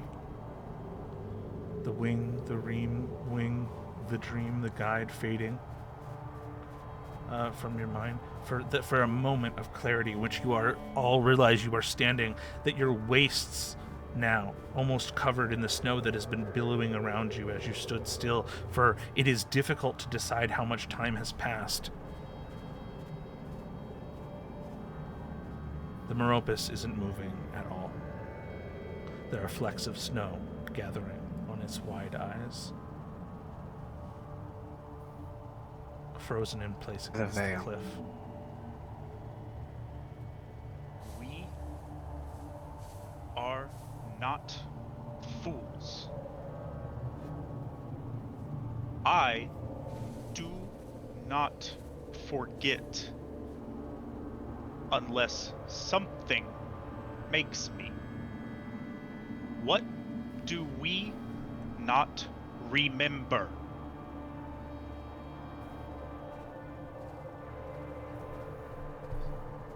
Time is wrong. It was afternoon, and then it was dusk, and then it was afternoon again, and now it's the dawn, but the dawn is going down. Something's happening here. Need to get out of the mountains. To Cuff in Gnomish as best as we can manage it. We trust you.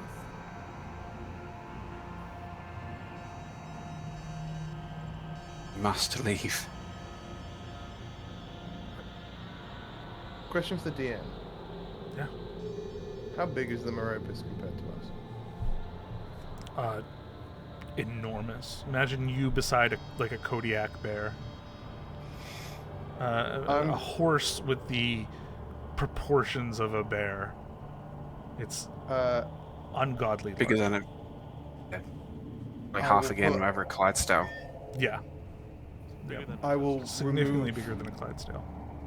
my axe from its place at my hip, and I will move over to what I'm perceiving to be a now dead Meropis.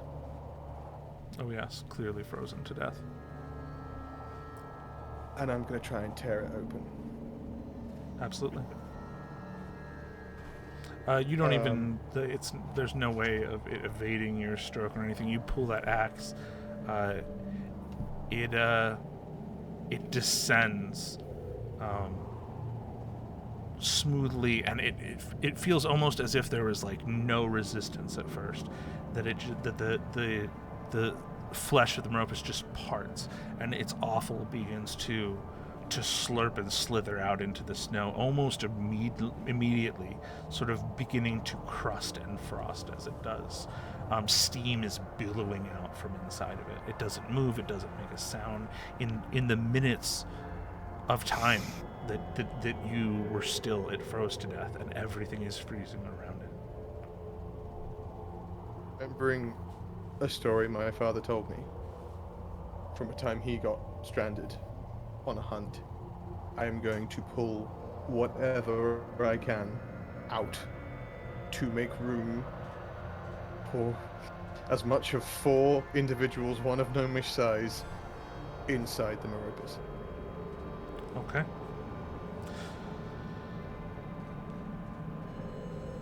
I think this is one of those things in which you will inevitably succeed given enough time. But let's have a survival check to see how quickly that success might be, in case we need to make another. One of the roll against few rolls exhaustion. I've still got a positive modifier in. All right. We would like to help that, which means It's a +2 have on this the- roll, is it? Or basically we make a survival check as well. right. Is a cooperative demeanor thing which adds a +4 to it, and if it's high enough, he gets a +1 to his roll. Okay. He may not actually need it. That's 19 without that, but we'll see what happens. So 6. That would be a 6. We tried. You're alright. Yeah. So it really is mostly just you gutting this thing onto the ground, feeling the squelch turn to a crackle as its blood and offal beneath you are just slick and warm and then frozen in moments. But there is room in the end, like what you have pulled from it, what you are hacking with your axe. There is a messy enclosure of its remaining flesh and hide, and if you pressed, you should all be able to fit inside it just. Get inside. It's the most disgusting thing, but we will be able to preserve at least some semblance of warmth. Not need to We're tell not us making it down the twice. mountain. Tavin is still just, ever since Cuff shouted everyone back to sanity, Tavin has just sort of been off in space, just coming to grips with the fact that he really lost his senses like that. And finally, when Kjarv is finished, he just sort of looks up and says, "Right. Yeah, good. Everyone inside. We are not for the Hallows just yet. Feel ourselves nearing. Sparks drawing closer. I think Not this time. Cuff is the last one to get in, and he's incredibly apprehensive about this.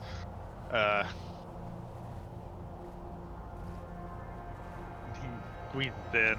I think he's like kind of packed in and trying to like look at everybody, and he just starts talking. We cannot leave mountain yet.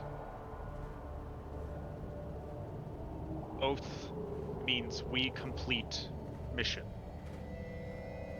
Must investigate Basin. We will. Need- Not believe anyone has strayed from that. Need to put pieces together of problem we seem to have. Ross Vaughn chanting. Kjarv, you hear voices from Tavin I did not hear. Tavin, you see things around you that are not there. I hear voice in head of person and conversation I do not remember. And I do not forget.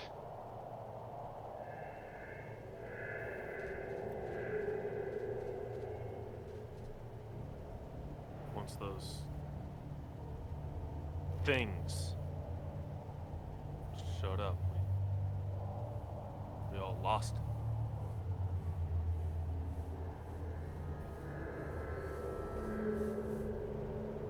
What were they?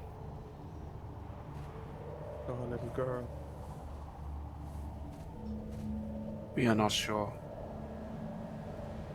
Our role as Vigil, we have lighted many sparks from these frail these into the Hallows. Those things did not feel. Yet. We're used to having answers for such things, and in this we have none. Sorry.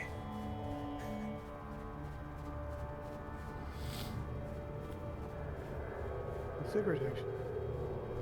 We'll have to figure it out. But if one of us looks like we're drifting off into something that resembles La La Land, the others will snap him out of it. Alright? Agreed? We'll do our best. Best as we can. Does it mean anything to the rest of you? Ring, the wing, the dream, the guide? Anything at all?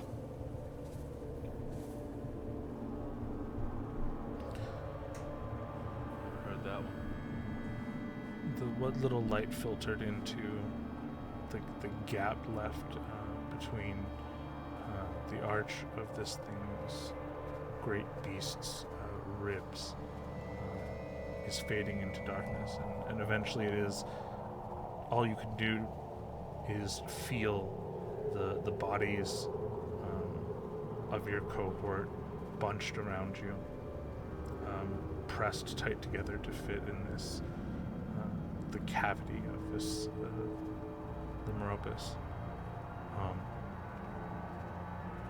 and exhaustion is robbing of you of your senses moment by moment. It's getting more and more difficult to put words together. Tavin, you're the first to fall asleep.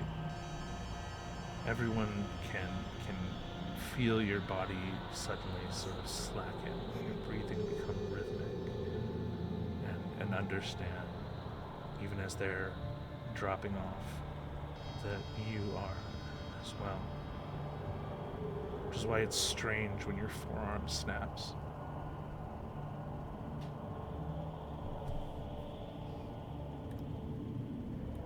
Say again.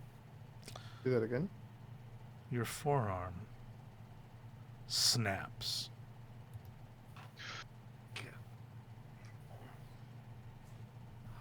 Both of its bones Ow. clean into.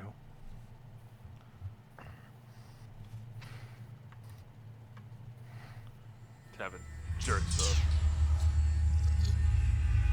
sort of grabbing just below the elbow. Yeah. It's your bicep that is gripped. Your uncle hauls you to your feet. He says, I told you that would happen. You need a heavier blade. You can feel the ribs of the Meropis. No. Not the Meropis. The ribs of a yellow vest wrapped tight around your torso. And even as you try to cradle your forearm, he is haranguing you. You're an idiot. You don't learn. You never learn. You will always be unworthy. Every day you will wake up unworthy, and you will strive, and you will climb, and you will march, and you will be unworthy. And at the very end of it, when you're gray and you have fought all your life to honor your blood in the service of Mavrin at the knee of a fountain, you will know in your heart of hearts, no matter what you accomplish, that you are unworthy. You are unworthy of your name, you are unworthy of your blood, and you are unworthy of this fucking ribbon of a blade. And he takes your slender sword and snaps it with his foot. And then he pushes you down. And he says, "You want it? Fix it."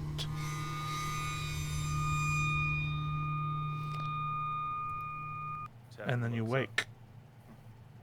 And your arm is snapped. And you can feel your chest heaving. You can feel the almost childlike warbling in your throat. A piteous noise. For the rest of you, he slept, and then that horrible, wet, cracking sound of a bone snapping. And then him whimpering as he comes back into consciousness. What was that? What was that? We dozed off. Who is injured? My Tavern? arm's broken. How?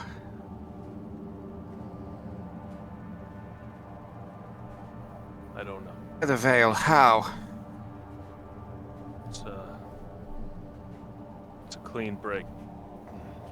But it fucking hurts. Sit still. We have healing kit on us. We will do what we can. Garth, You ever set an arm before, Vigil? strangely enough, yes. It is not our calling. There are those of the Vigil that would disapprove. Yes. Garth, need to get past you. Awaken, please. Yes, sure. Tavern's arm. Need to reach Tavern's arm to set it, and we need your help. Okay. I will try to maneuver beneath Tavern to place him between myself and Razvan. It's gonna It's hurt gonna like a be bitch. tight. This is gonna hurt like a motherfucker. Yeah, I know. Just do it. And I will try and basically roll him over me and place him between myself and Razvan. You are all just Razvan, covered in the crusting blood of this thing as it freezes to your clothes, moving inside sort of the meat and fat collections against its ribs and spine. There's this like crackling squelch as you roll him over. And yes, Tevin, a horrible pain. given the lack of room and how difficult it is going to be, even in ideal circumstances, to set limb, Svan is going to do something not done terribly often. And pull his friend further back from the Hallows at the same time. By taking Tavern's arm in both hands Not sure this will work. In the motion of setting the limb, That's what I love to hear. there's absolutely no words, no gestures. Try to soothe injury simultaneously. Okay. Instruct us in how you want us to roll. So technically, I'm casting Soothe, Mhm. but this is also I believe, first aid check. Yeah. Go ahead and make your first aid check, and then we'll work on the results of the soothe as well. Apologies in advance. You got this. So that is, yeah, that's the detail. So it's basically just a medicine check. Nice. What? Yes. 19 with all the negative modifiers. 19 with everything. Finally, we roll half well. When we had positive modifiers, we sucked. So, yeah, Tavin, there's a sudden pull, a wrenching pain. The scream sort of pours from between your clenched teeth, regardless. And then it's odd because you know how it feels when a bone is set. Suddenly, it's not as if the pain lessens, but you don't feel the brokenness, the splinters of the bone arced in strange ways. It is stable, and then even that begins to dim to this low throb, as if imagine that your arm had been set and then immediately plunged into ice, where you can feel the ache distant throbbing, and that is all. It is far less painful than it should be. Except for that moment of pain, Rasvan's grimace is an echo of Tavin's. You all right? Yeah. That's could have used you a couple decades ago. I know of some in the vigil that would disapprove. Lost but a moment. If they ever And disapprove perhaps- of you doing that, you have my blessing. It's not our calling. Pull one back from the Hallows, merely to guide them through.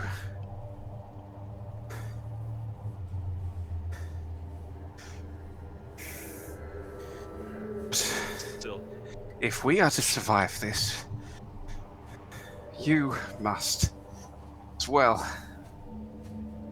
Therefore, I'm sure you'll understand.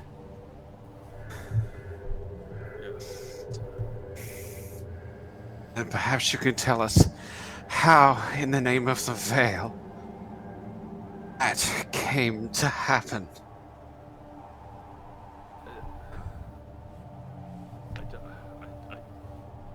I don't know. I was asleep.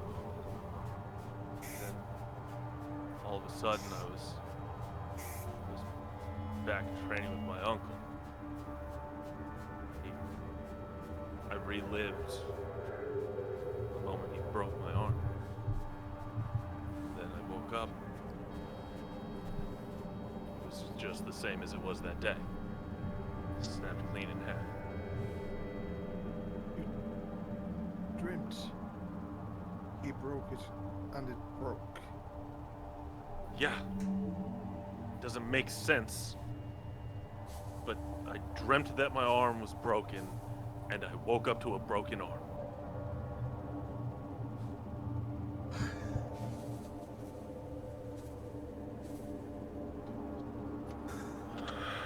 You ever hear of any magic that does that? strange that Rosfon spoke of dream before we slept. Yes. Dream. The ring. Wing. Dream. Guide. Ring the wing. Dream. Does Guide. anyone have a strong memory of anything to do with wings or rings? And I have to assume you're the guide, Rasvan. It's literally your job. Thank you for the reminder. That was sorry. I understand that you're a Do not feel like much of a guide in this moment. I mean, what you did there was amazing. You're telling me. What we did there was blasphemous. What's a little blasphemy now and again? To hell with your blasphemy. That was a miracle. That's literal blasphemy. That thing that you just said is literal blasphemy. We're just going to take our hands, still shaking underneath the veil that conceals our face, and just massage our face and our eyes beneath the veil and not say anything for a little while. I do not remember these things. Tavin saw wing before we slept with bird. Black bird around him. You're lucky, Tavin. You get 2 of them. Great. Technically 3 because we've got Razvan. You know, I've never been that greedy. You guys can share. I'm alright. You can have it. It's all good. All right, that's that's. I think that's enough sleep for me tonight. I think I would like to exit our beast of burden. We It is not a sentence we thought we would hear anyone say soon. Neither. sentence is foreign to me. Greed, This whole place is pretty. say in Gnomish. We should all make haste. Tevin doesn't. He basically just, the arm that was broken, he sort of keeps it hovering as best as he can. He's afraid to put any weight on it, and using his other arm, crawls out of the beast. You will follow. You hesitate to ask the DM. Is there any sense as to what time of day or night I mean, you in guys, this rancid cosmos? you've been in there for a matter of minutes. It's pitch black out. There's no. It's like you're just crawling out into ink. It is lightless, and you thought what you'd been feeling before was cold. This is beyond. It is hard to move your limbs as soon as you are out from the shelter of that beast. 7, 8.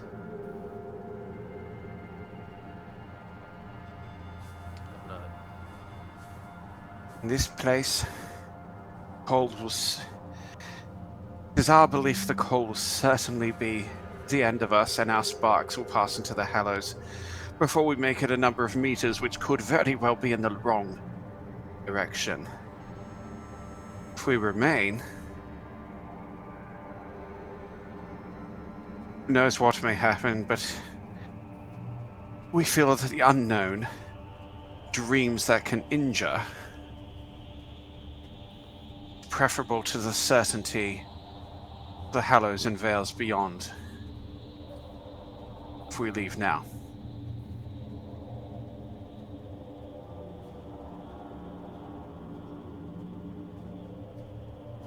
If we are Yep. a guide, that is our guidance.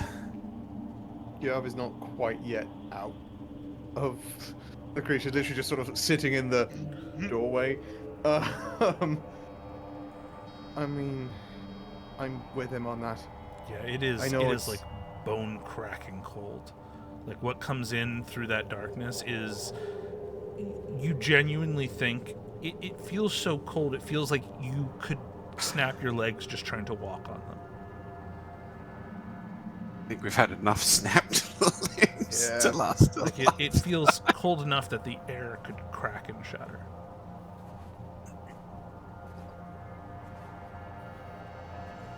A few hours, rest, warmth, and Yeah. then when we see light, we'll make a move. Yeah, all right. Shuffle You all just- the way back to the back of the Looks- beast. He just looks at his arm again. I think that's the right call. Is settled. We will brave a different kind of dark. And I think Cuff, is kind of sitting there, like, tucked, like, his arms wrapped around his knees, like, as he's, like, kind of curled into a ball next to everybody. And I think he has a moment where he looks like he's trying to do something that he's done before, but in a different way. And he starts tapping on the inside of this frozen carcass. And he's kind of like tapping in like almost a circle. And he casts alarm in a 20-foot burst surrounding them. We are alarmed. This Very- is an alarming situation. Very Is- alarmed. Tavin crawls back into the beast as best as he can, sort of huddles up against everybody and looks at Cuff once he finishes, says, "Got any more of those hot stones?" Cuff kind of like looks at Tavin, and then he looks at Rosvan and Kiarv, and he like gestures, like, doesn't say it, he's just gesturing for one of you to give him a stone after Tavin asks. Hand over my stone. He takes it and he immediately just warms this and hands it to Tavin. And as he does, he says, "Hot thing in dead thing may be unpleasant." More or less unpleasant than what's out there. And Tavin doesn't even care about what the answer is. He just takes the stone and just sort of presses it on his chest a bit.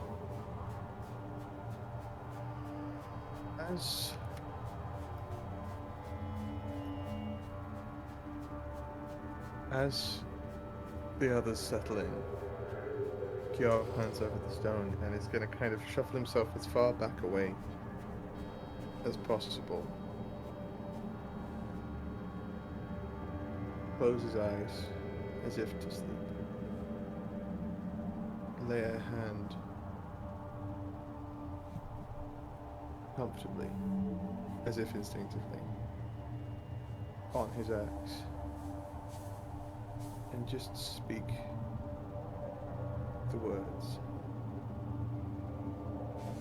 What do we do? And what is this?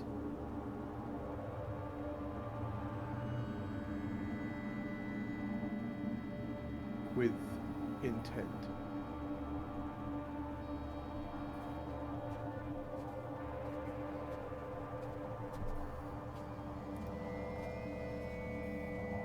Tavin just sort of looks over. We wait till there's any light when we get out of this nightmare. Yeah, important to note that when you look over, I mean, you see nothing. You couldn't even see your hand in front of your face. Like you're probably instinctively looking in the direction of his voice, but there is. You guys are. Pitch black. Yeah, it is. There is nothing. There's not even the rumor of light.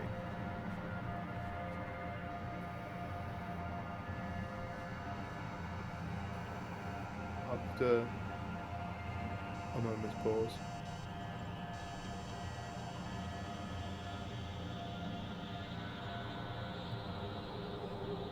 You're right, sorry. I know. I said.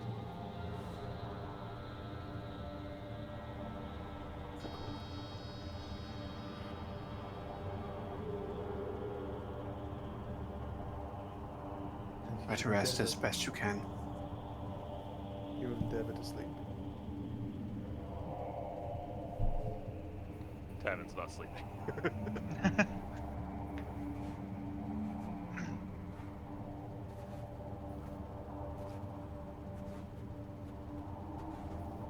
So I'm just waiting for the light. Sort of lean our head back against the inside of the Meropus carcass and close our eyes, not that the rest of the party can see them, and try to meditate and hopefully just a little, maybe just a little.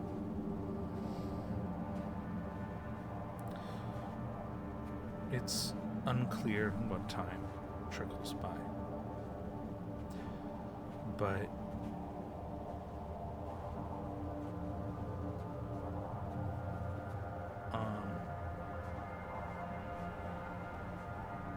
why don't all of you give me a DC 15 perception check? Perception. Perception? Yep. 19. 6. 10. Tavin, 5. Good thing I'm not sleeping. your cohort shifts around you at the sound, but only you wake at the sound of what's a distant bell. Boom. And it's still dark, but that darkness has been broken by the faintest rumor of a coming twilight. Everything outside of you is outside of the Meropus's vague shapes and shadows. And then one shadow that overwhelms the rest. A great thing. An enormous thing. Something that dwarfs the Meropus. Something that dwarfs the mountains. You can sense it. Its macroscopic scale. Something too vast for your eyes to contain. Passes within the space of the ward set by Cuff. You can feel it lumbering so close, and its presence vibrates the air.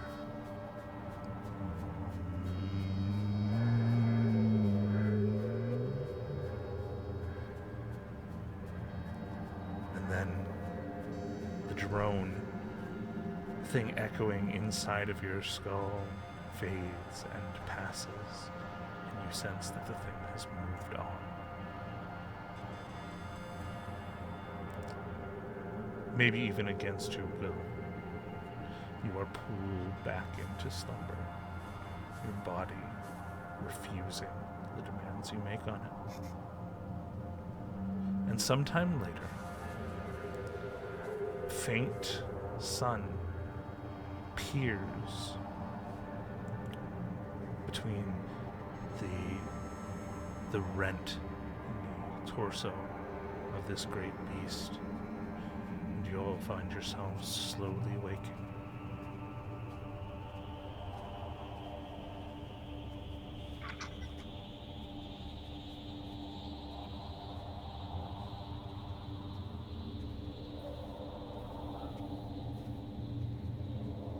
So you said we started to see the sunlight. Yep. You can just make out sort of the shapes of each of you all hunched together in this hollowed animal. Interestingly, there is not even the smell of blood remains. The ice has so thoroughly dried and frozen the creature around you that you can barely smell that it was ever a living thing at all. Do we feel, he says, knowing full well it's a long shot, in any way rested? Oh God, no. No, it was a terrible, terrible sleep. So all the status effects are all still there. Nothing, no exhaustion gone. No. But because you were able to sleep, you are skipping another check for more exhaustion. If you hadn't cut open that animal and tried to sleep virtually anywhere else, we'd be making another exhaustion roll right now. But that was actually was real damn clever, dude. Good call. That was Thanks, a Han. good Thank idea. you, You just Han you just Solo. saved people from some. Yeah. Jeez. I was like, oh, they're gonna get to skip one. I didn't know if that was gonna happen. I mean, I'd be gone if we hadn't. Yeah, very likely. Yeah. You'd probably be dead. Hmm. I mean, at least unconscious and unable to be roused. All right. First sign of light, Tavin gets out of the Meropus. I'm one Your arm is very definitely painful tender. limb after another. Yeah. I was just going to say, Tavin, your arm is still very sore. Like, it feels like you still have a broken limb, but it feels like it's been healing for a week or two. Well, you know what I mean? Like, it's set, and it can bear some amount of weight, even though it hurts. It definitely can't bear, like, full exertion. Like, it's clearly still injured, but it is less so than you would expect, certainly. It's usable.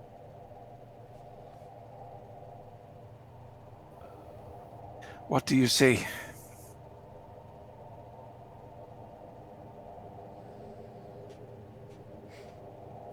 The thing I sensed last night it's gone, right? There's no sign of anything about it. It's really interesting because it's so cold, but it's strange that a place that's so cold could be so green. You're in a crevice between crags of rock, clearly down almost at the base of the Cruel Glory. The Cruel Glory is sort of the highest, most highest and strangest of the mountains in the Hags. People often mark like their way going west because you can see the peak of the Cruel Glory from almost anywhere in Mavrin.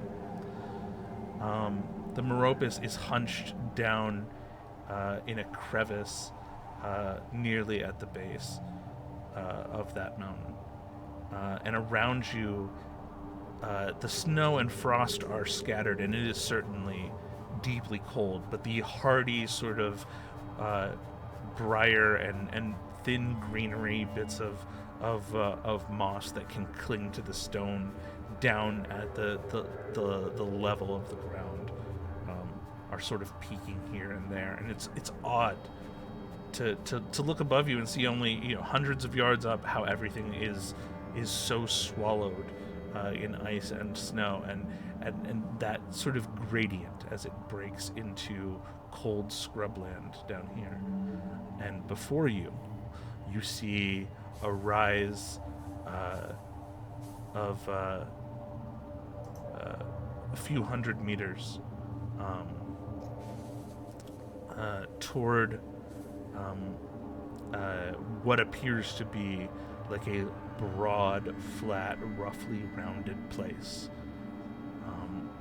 It seems as if you had gone to sleep at the very base of the rise that leads to Pauper's Basin.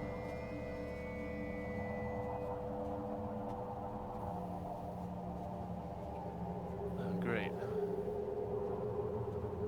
Told you guys should have just muscled through it. The luck that we've already had, there's every chance we could have exited Beast and gone in the wrong direction. Oh, certainly. As the rest of you emerge, this looks nothing like the place where you went to sleep. I mean, you were almost encased by the snow and ice as you're crawling into this Meropis. You had it's your minds are clear after this semblance of sleep enough to say we had hundreds of yards at least to go, and we couldn't even see beyond that. Maybe miles before we had reached low enough on the cruel glory to see any hope of life. Yeah, I here was you just are. gonna quickly check to make sure there's no like skid marks of where the Meropis has slid down the mountain in No. our sleep. No, it looks like it stumbled and died right there. Interestingly, its fur is like very wet. It looks like it had been covered in snow or ice, and now it's soaked from that sort of slowly melting. It's still frosty, but instead of being almost hidden with snow, it's just sort of dead and dank. Kiara's gonna head over to the head of the Meropis and just press himself against it for a moment and say, "Thank you, and I'm sorry."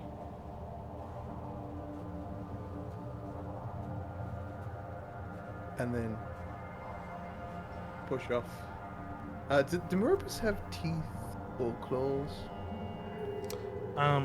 They do. They have bear-like claws, and their teeth are like heavy and flat. They are like clearly, herbivores. But yeah, they have they have very bear-like sort of paws. You already gutted the poor thing. Pulling the dagger out of his hip, I'm just gonna try and pop one of those claws out. Yeah. Okay. Yeah, it takes a little, wedging in the knuckle and a little bit of doing, but yeah, you're able to cut through it. Cuff is watching in horror. We don't forget those who fall to help us. Kjarv, if I ever die, you leave my hands alone. Taking your fingers, pal. Don't you worry. Alright, we've wasted enough time. Should be Nice. on our way. Let's move.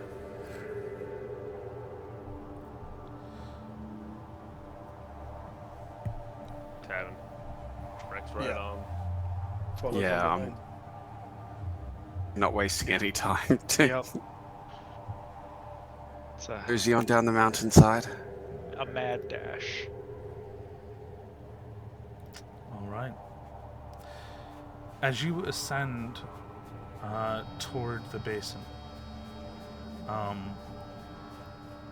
it is hard scrabble. It is uneven. It is covered in broken, jagged stone.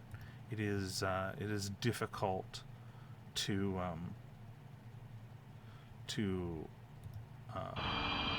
find your way up there.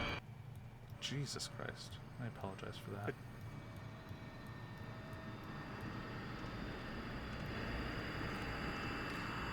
And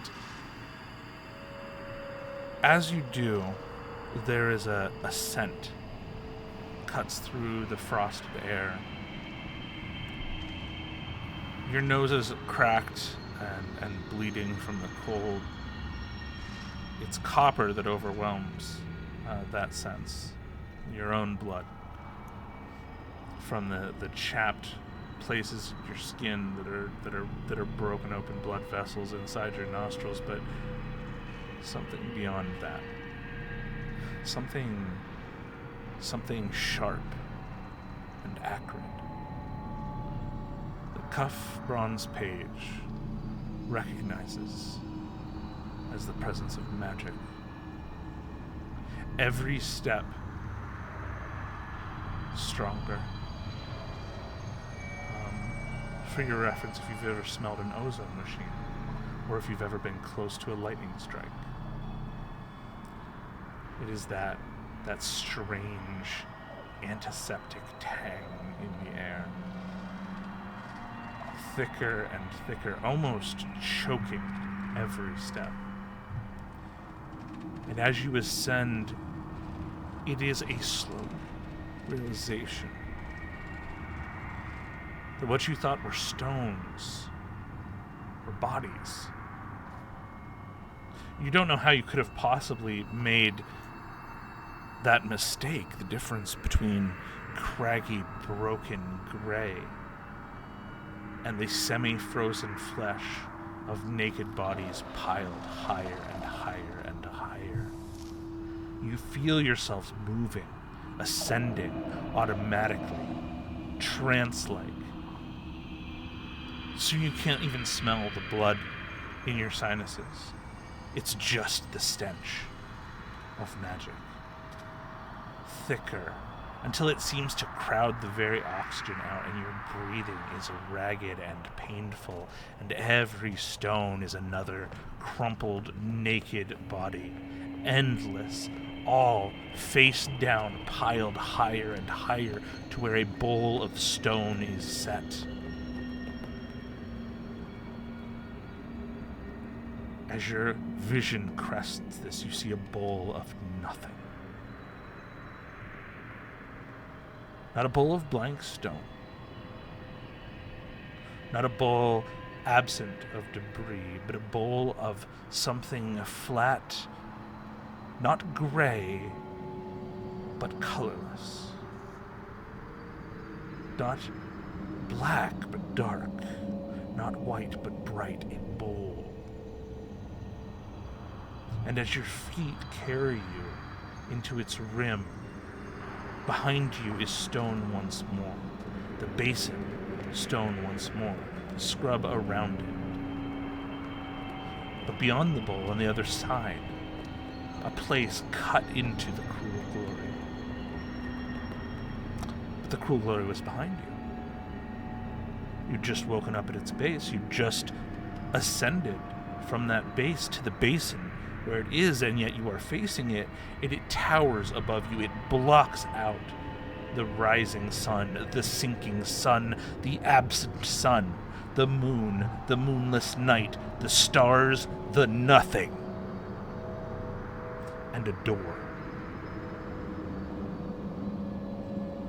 Inscribed with 1,000 designs of twisted things, of sights that make no sense, of depth that should not be. It seems to fold in on itself over and over again, and it is as those doors begin to slowly open that you realize the designs upon the door are etchings collected like a mosaic of each of your faces. And the bodies that pile below the Pauper's basin scream out as one from flesh that bears no mouth. And what's beyond? It's where we'll leave it for tonight. Don't. Why? Why? You son of a bitch. So unfair. Jesus. Why did I Jesus think is all right. the bodies would just be us over and over? Us and for a over second. again? Yeah. Just- Yeah. I was like, our faces etched in the doors, and you look at the bodies, and they're all Infinite you. I didn't say they weren't. I'm just going to say this quickly now because I really wanted to say it earlier. And I thought they smelled bad on the outside. What a time for that to freeze, by the way. Yeah, right? Oh, did it freeze? Your it camera, froze like, every briefly second. As soon as froze. you finished saying, you were like, Oh, I said, and I thought they smelled bad on the outside. I Yeah, was just it quoting the hand sound. Literally, the instant you finished it, It'll keep you warm. it did that. It froze. it I was was like, perfect wow, that was freeze frame. commitment. Oh wait, never mind. It's just- So, for all of you who made it all the way to the end of our premiere session, thank you so much for being here. This is the start of a long journey. Not just for the campaign, not just for our hapless cohort of knights, but for Dice Imitate Life as a whole. There are more campaigns in the wings, depending on the support that we can raise to expand to more than one night per week in more than one world. We will be promoting an assortment of charities, some of which are listed below. We'll be doing that every week. For us, charity fundraising week is not something we do periodically. It is the basis of Dice Imitate Life's existence. I encourage you all, if you have any spare pennies, send them there. And then only after that, please consider supporting us and our work. I'm really excited for you to see what's coming up, and I'm honored that so many of you decided to join us. Guys, you were fucking awesome. That's what you said. It was a Thank good you, night. man. Magnificent storyteller. Had a ball. Things Yeah, are dude. gonna Yeah, get I did. weird. Gonna get weird. Sorry, did you say get weird? They weren't already weird. they were weird before we went live. If you haven't yet, please consider joining the Dice Imitate Life fan community or DILF community. I was outvoted. So join the DILFs. Join Give the. me seconds. 'Cause I- If you consider yourself a DILF, a Dice Imitate Life fan, Right. Yeah. please join our community and all your fellow DILFs. We're all there. Yeah. Very much are. Yeah, we are. Yeah, we are. I tried to We press are the there button, with but all the the other thing- voices. There are more things. Some things will be premiering next week. Some things will be premiering the week after. This is the inception of this project, and even with months of preparation, some things are still just getting to the point where they are ready to go live. One of which is Night Shift, which will be a stream that is essentially an after show.